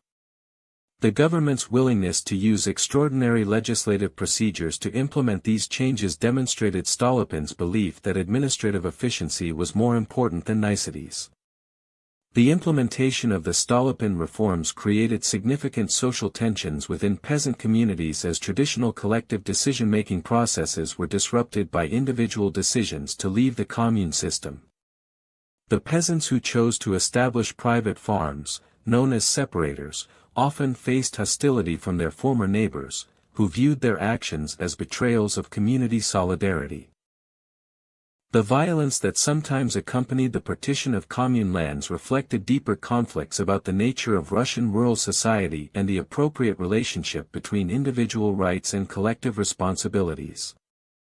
The reform's mixed results, with some regions experiencing significant agricultural improvements while others saw increased social conflict, demonstrated the complexity of transforming traditional social structures through government intervention. The assassination of Stolypin on September 14, 1911, at the Kiev Opera House eliminated the most capable administrator of Nicholas II's reign, while symbolizing the failure of moderate reform to satisfy either revolutionary opposition or conservative resistance to change. The assassin, Dmitry Bogrov, possessed connections to both revolutionary organizations and the secret police, reflecting the complex web of surveillance and counter-surveillance that characterized Russian political life during this period. The Prime Minister's death, occurring in the presence of the Emperor and his family, demonstrated the regime's continued vulnerability to terrorist attack, while eliminating the leadership necessary for continued reform efforts. The circumstances surrounding Stolypin's assassination revealed the incompetence and possible complicity of the security services that were supposed to protect government officials from revolutionary violence. The failure to detect Bogrov's weapon, despite extensive security precautions, suggested either gross negligence or deliberate sabotage by officials who opposed the Prime Minister's policies. The investigation's inconclusive results and the rapid execution of the assassin prevented a thorough examination of the security failures while generating conspiracy theories that further undermined confidence in government competence and loyalty. The outbreak of World War I in August 1914 initially provided the imperial government with an opportunity to rally popular support around patriotic themes, while postponing the resolution of domestic political conflicts that had been building since the 1905 revolution. Nicholas II's decision to enter the war, in support of Serbia, reflected both traditional Russian commitments to Slavic peoples and the influence of advisors who believed that military victory would restore imperial prestige while uniting Russian society behind the throne. The emperor's appearance on the balcony of the Winter Palace, before cheering crowds, seemed to demonstrate renewed popular loyalty, while the Duma's unanimous support for war credits suggested that constitutional conflicts could be set aside in the face of national emergency. The initial military mobilization proceeded with impressive efficiency as millions of Russian soldiers reported to assembly points throughout the empire, while the railway system transported troops and supplies to the western frontiers. The army's size, numbering over 1.4 million men in peacetime and expanding to nearly 6 million through mobilization, appeared to provide overwhelming numerical superiority over German and Austrian forces. The soldiers' enthusiasm and traditional courage, demonstrated in countless previous conflicts, suggested that Russian military power would prove decisive in the coming struggle, despite the technological and organizational advantages that Germany possessed. The Battle of Tannenberg, fought from August 26 to August 30, 1914, provided a devastating introduction to the realities of modern warfare, while demonstrating the inadequacy of Russian military leadership and organization. General Alexander Samsonov's Second Army, advancing into East Prussia according to plans designed to support French operations on the Western Front, became separated from General Pavel Rennenkampf's First Army and found itself isolated in hostile territory. The German commanders, Paul von Hindenburg and Erich Ludendorff, recognized the opportunity to defeat the Russian armies separately and concentrated their forces against Samsonov's exposed position. The encirclement of the Russian Second Army demonstrated the effectiveness of German military planning and the superiority of their communication systems over Russian command and control capabilities. The German forces, using interior lines and railway transportation, achieved local numerical superiority, despite being outnumbered overall, while their coordination between different units contrasted sharply with Russian confusion and poor communication. The battle's outcome, with over 120,000 Russian casualties and the virtual destruction of an entire army, eliminated experienced troops and officers while providing Germany with a decisive victory that would influence the entire Eastern Front campaign. General Samsonov's suicide on August 29, as his army disintegrated around him, symbolized the personal tragedy and military incompetence that characterized Russian performance throughout the war. The general's recognition that his failure would disgrace both his reputation and his country reflected the traditional honor code that governed Russian military culture, while his death eliminated a commander whose experience might have been valuable in future operations. The loss of most of the Second Army's officers and equipment created gaps in Russian military capabilities that would prove impossible to fill adequately throughout the remainder of the war. Alexei Brazilov's innovative tactics during the 1916 offensive had demonstrated that Russian forces could achieve tactical success when properly coordinated and supplied, but the strategic situation continued to deteriorate as the empire's economic and social fabric unraveled under the strain of total war. The offensive's initial breakthrough against Austrian positions in Galicia, achieved through simultaneous attacks along a 200-mile front, had caught enemy forces unprepared and resulted in the capture of over 350,000 prisoners. However, the operation's ultimate failure to achieve decisive results, combined with its enormous cost in Russian casualties, exemplified the fundamental problems that plagued the empire's war effort throughout 1916 and early 1917. The home front's collapse accelerated dramatically during the winter of 1916 to 1917, as the transportation system, already strained by military demands, proved unable to deliver adequate food supplies to major cities. The railway network, which had been designed primarily to move troops and military supplies to the western frontiers, lacked the capacity to simultaneously maintain civilian distribution systems that had become essential for urban survival. Breadlines formed in Petrograd and Moscow as early as December 1916, while the government's price controls and requisition policies disrupted normal market mechanisms without providing effective alternatives for food distribution. The influence of Grigory Rasputin over the imperial family reached its zenith during this period, creating a political scandal that further undermined the monarchy's credibility among both the educated classes and the general population. The Siberian peasants' apparent ability to control the hemophilia attacks suffered by Tsarevich Alexei had made him indispensable to Empress Alexandra, who viewed his presence as divinely ordained protection for her son and the dynasty. Rasputin's crude manners, scandalous personal behavior and obvious manipulation of imperial appointments created widespread revulsion among the nobility and government officials, while his German-born patron's unpopularity made the entire arrangement appear treasonous to many Russians. The murder of Rasputin on December 30, 1916, by a group of nobles led by Prince Felix Yusupov and Grand Duke Dmitry Pavlovich, represented a desperate attempt by members of the imperial family to save the monarchy from the scandals that surrounded the controversial holy man.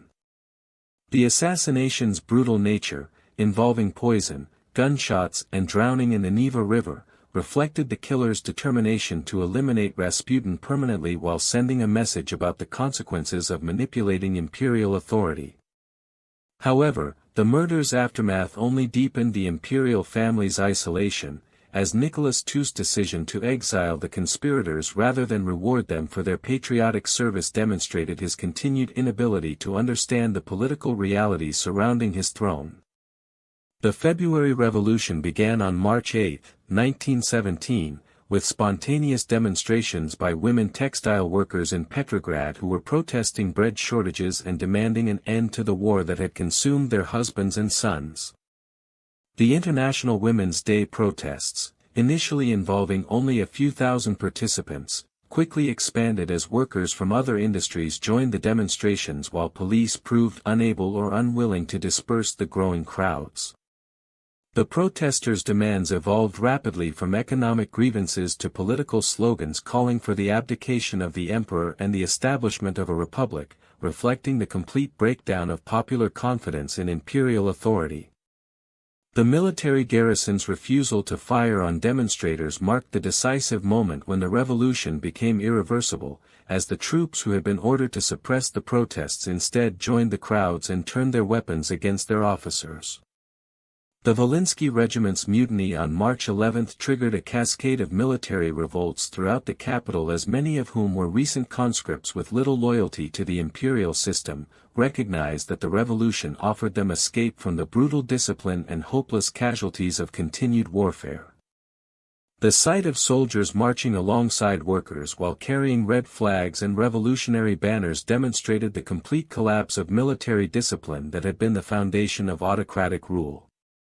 The formation of the Provisional Government on March 15, 1917 represented the liberal politicians' attempt to create a constitutional regime that would continue the war effort while implementing democratic reforms that had been demanded since 1905. Prince Georgy Lvov, who became the new government's first prime minister, embodied the moderate liberalism that had characterized the Constitutional Democratic Party's approach to political reform. His background as a Zemstvo leader and his reputation for administrative competence suggested that the new regime might successfully navigate the transition from autocracy to democracy while maintaining Russia's commitments to its wartime allies. The provisional government's composition reflected the political forces that had emerged during the previous decade of constitutional development, with ministers drawn primarily from the parties that had participated in the Duma's opposition to autocratic rule. Pavel Milyukov, the historian and constitutional democratic leader who became foreign minister, brought intellectual distinction and international recognition to the new government, while his commitment to liberal principles and constitutional government provided ideological coherence to the revolutionary regime. Alexander Kerensky, the only socialist in the initial cabinet, served as a bridge between the moderate liberals who controlled the government and the radical socialists who dominated the Petrograd Soviet. The dual-power arrangement that emerged in the revolution's aftermath created an inherently unstable political situation, as the provisional government claimed legal authority while the Petrograd Soviet exercised practical control over the workers and soldiers who had made the revolution possible. The Soviet's formation on March 12, 1917, brought together representatives from factories and military units throughout the capital in a body that claimed to speak for the revolutionary masses while challenging the provisional government's right to make decisions about war and peace. The Soviets' famous Order No. 1, which established soldiers' committees and eliminated traditional military discipline, effectively destroyed the army's command structure while ensuring that military units would obey the Soviet rather than the government. Nicholas II's abdication on March 15, 1917, at the Pskov railway station, marked the end of over 3 centuries of Romanov rule and the collapse of the autocratic system that had governed Russia since the time of troubles. The emperor's decision to renounce the throne for both himself and his son Alexei, in favor of his brother Grand Duke Michael, reflected his recognition that continued resistance would only prolong the civil conflict while endangering his family's safety. The abdication manifesto's language, emphasizing the emperor's desire to serve Russia's interests rather than his own, provided a dignified conclusion to his reign while acknowledging the complete failure of his policies and leadership. Grand Duke Michael's refusal to accept the crown without guarantees from a constituent assembly effectively ended the Romanov dynasty and completed the transformation of Russia from an autocratic empire to a provisional republic. The Grand Duke's decision, influenced by his recognition that accepting the throne would make him a target for revolutionary violence, demonstrated the dynasty's complete loss of support among all segments of Russian society. The monarchy's peaceful demise, achieved without the dramatic executions that had characterized previous European revolutions, initially suggested that Russia's transition to democracy might avoid the extremes of violence that had marked similar transformations in other countries. The provisional government's decision to continue the war effort despite overwhelming popular opposition to further military operations represented the fatal error that would ultimately destroy the moderate revolution and pave the way for Bolshevik victory. The government's commitment to honoring Russia's obligations to Britain and France reflected both ideological conviction about democratic solidarity and practical concerns about maintaining Western support for the revolutionary regime. However, the continuation of military operations that had already cost millions of Russian lives contradicted the revolution's popular mandate, while providing the Bolsheviks with their most effective propaganda weapon against the moderate government. The April Theses, presented by Vladimir Lenin immediately upon his return to Russia on April 16, 1917, outlined the radical strategy that would enable the Bolsheviks to seize power by positioning themselves as the only party committed to immediate peace, land redistribution, and workers' control of industry. Lenin's demand for an immediate end to the war, regardless of the consequences for Russia's allies, directly appealed to the war-weary population, while distinguishing the Bolsheviks from other socialist parties that supported the provisional government's continuation of military operations. His slogan, "Peace, Land, Bread," provided a simple but powerful program that addressed the three issues most important to ordinary Russians, while offering concrete benefits that the moderate government had failed to deliver. The July Days crisis demonstrated the provisional government's continuing weakness while revealing the Bolsheviks' growing influence among the radicalized workers and soldiers of Petrograd. The spontaneous uprising, triggered by the government's decision to launch a new military offensive, brought thousands of armed demonstrators into the streets, demanding the transfer of power to the Soviets. The Bolsheviks' initial hesitation to support the uprising, followed by their decision to provide leadership to the movement, reflected Lenin's tactical flexibility and his understanding that premature action might destroy the party's growing influence. The government's successful suppression of the uprising, achieved through the use of loyal military units and the publication of documents allegedly proving Lenin's German connections, temporarily weakened Bolshevik influence while demonstrating the regime's continued capacity for decisive action. Alexander Kerensky's appointment as Prime Minister in July 1917 represented the moderate socialists' last attempt to create a stable government that could satisfy both revolutionary demands and practical necessities of wartime administration. Kerensky's background as a lawyer and his reputation as an eloquent speaker had made him one of the revolution's most popular figures, while his membership in both the provisional government and the Soviet Executive Committee positioned him uniquely to bridge the gap between competing revolutionary factions. His theatrical speaking style and his ability to inspire audiences with passionate appeals to patriotic duty suggested that he might successfully rally popular support for continued resistance to German invasion. The Kornilov affair in August 1917 marked the turning point that would ultimately lead to Bolshevik victory by destroying the moderate government's credibility while providing the radical left with weapons and organization that would prove decisive in the coming struggle for power. General Lavro Kornilov's march on Petrograd, ostensibly to restore order and strengthen the war effort, created a crisis that forced Kerensky to arm the Bolsheviks and other radical groups in defense of the revolution. The general's failure to reach the capital, caused by the railway workers' refusal to transport his troops and the disintegration of his forces through revolutionary propaganda, eliminated the threat of military dictatorship while leaving the Bolsheviks with weapons and enhanced prestige as defenders of revolutionary gains. The Bolshevik seizure of power during the October Revolution represented the culmination of Lenin's strategy of exploiting the provisional government's weaknesses while positioning his party as the only force capable of implementing the radical changes that the Russian people demanded. The revolution's planning, directed by Leon Trotsky as chairman of the Petrograd Soviet's Military Revolutionary Committee, demonstrated the organizational capabilities that the Bolsheviks had developed during months of preparation for the decisive confrontation. The capture of key points throughout Petrograd, including the telegraph office, railway stations and government buildings, proceeded with remarkable efficiency as the provisional government's supporters melted away in the face of determined opposition. The storming of the Winter Palace on November 7, 1917 provided the dramatic climax to the Bolshevik Revolution while demonstrating the complete collapse of resistance to the new regime. The palace's defense, entrusted to a women's battalion and a handful of military cadets, reflected the provisional government's isolation and the unwillingness of regular military units to fight for a regime that had lost all popular support. The palace's capture, achieved after minimal resistance and with remarkably few casualties, enabled the Bolsheviks to arrest the remaining government ministers while establishing their control over the symbols of state power. Lenin's immediate implementation of radical policies, including the Decree on Peace and the Decree on Land, fulfilled the promises that had enabled the Bolsheviks to gain popular support while demonstrating their commitment to revolutionary transformation.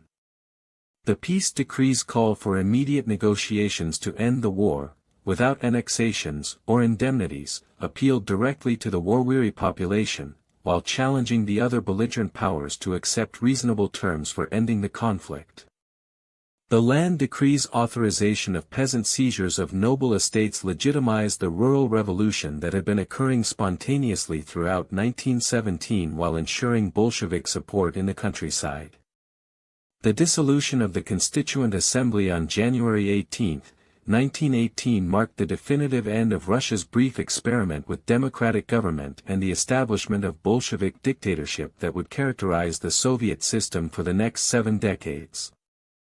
The Assembly's composition, reflecting the election results from November 1917, gave the Socialist Revolutionary Party a majority that would have enabled it to form a government committed to democratic socialism and continued resistance to German expansion.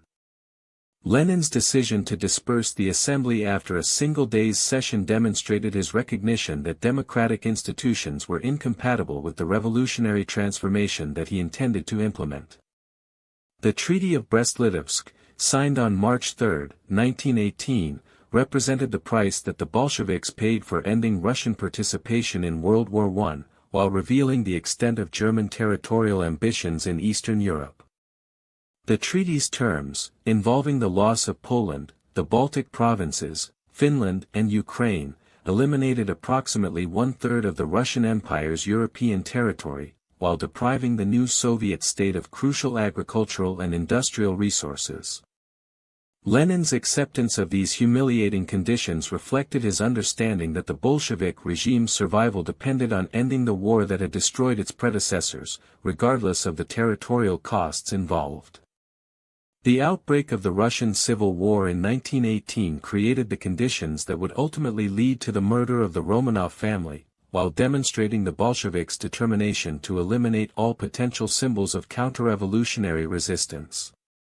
The formation of the White Army under generals like Anton Denikin and Alexander Kolchak provided the Bolsheviks' opponents with military leadership and international support that threatened to overthrow the new regime. The Civil War's brutal nature, involving mass executions, forced requisitions, and the systematic destruction of entire social classes, created an atmosphere of terror that would characterize Soviet rule throughout its existence. The execution of Nicholas II and his family on July 17, 1918, in the basement of the Apatov house in Ekaterinburg, represented the Bolsheviks' determination to eliminate any possibility of monarchist restoration, while demonstrating their willingness to use extreme violence to maintain power. The decision to kill the entire family, including the 4 daughters and the hemophiliac son Alexei, reflected the revolutionaries' belief that any surviving Romanov could serve as a rallying point for counter-revolutionary forces. The murder's brutal nature, involving gunshots and bayonet thrusts in a confined space, created a scene of horror that would haunt Russian memory for generations, while symbolizing the complete destruction of the old order. The cover-up of the executions, including the destruction of the bodies and the false claims that only the emperor had been killed, demonstrated the Bolsheviks' recognition that their actions would be condemned by both domestic and international opinion. The disposal of the remains in an abandoned mineshaft, followed by their removal and burial in unmarked graves, reflected the killer's understanding that the murders represented crimes that could not be publicly acknowledged or defended. The mystery surrounding the family's fate, maintained for decades by Soviet authorities, created legends and conspiracy theories that would persist long after the regime's collapse.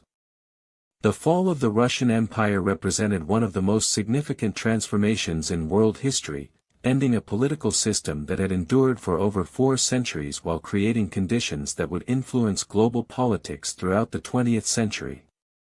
The empire's collapse resulted from the interaction of multiple factors, including military defeat, economic breakdown, social revolution, and the personal inadequacies of Nicholas II, but the underlying cause lay in the autocratic system's inability to adapt to the demands of modern industrial society. The Romanov dynasty's failure to implement constitutional government, address social inequalities, or create institutions that could channel popular participation constructively, left Russia vulnerable to the radical solutions that the Bolsheviks provided. The empire's legacy extended far beyond Russia's borders, influencing the development of the Soviet Union, the course of World War I, and the subsequent history of Eastern Europe and Central Asia. The territorial losses that resulted from the empire's collapse created new nation-states that would struggle with questions of identity and governance throughout the 20th century, while the revolutionary model that emerged from Russia's transformation would inspire communist movements worldwide. The human cost of the empire's collapse, measured in millions of deaths from war, revolution, and civil conflict, demonstrated the catastrophic consequences of political systems that failed to adapt to changing circumstances while maintaining their authority through force alone. The Russian Empire's end marked the conclusion of an era in which traditional autocratic institutions had governed vast territories and diverse populations through personal rule and bureaucratic administration.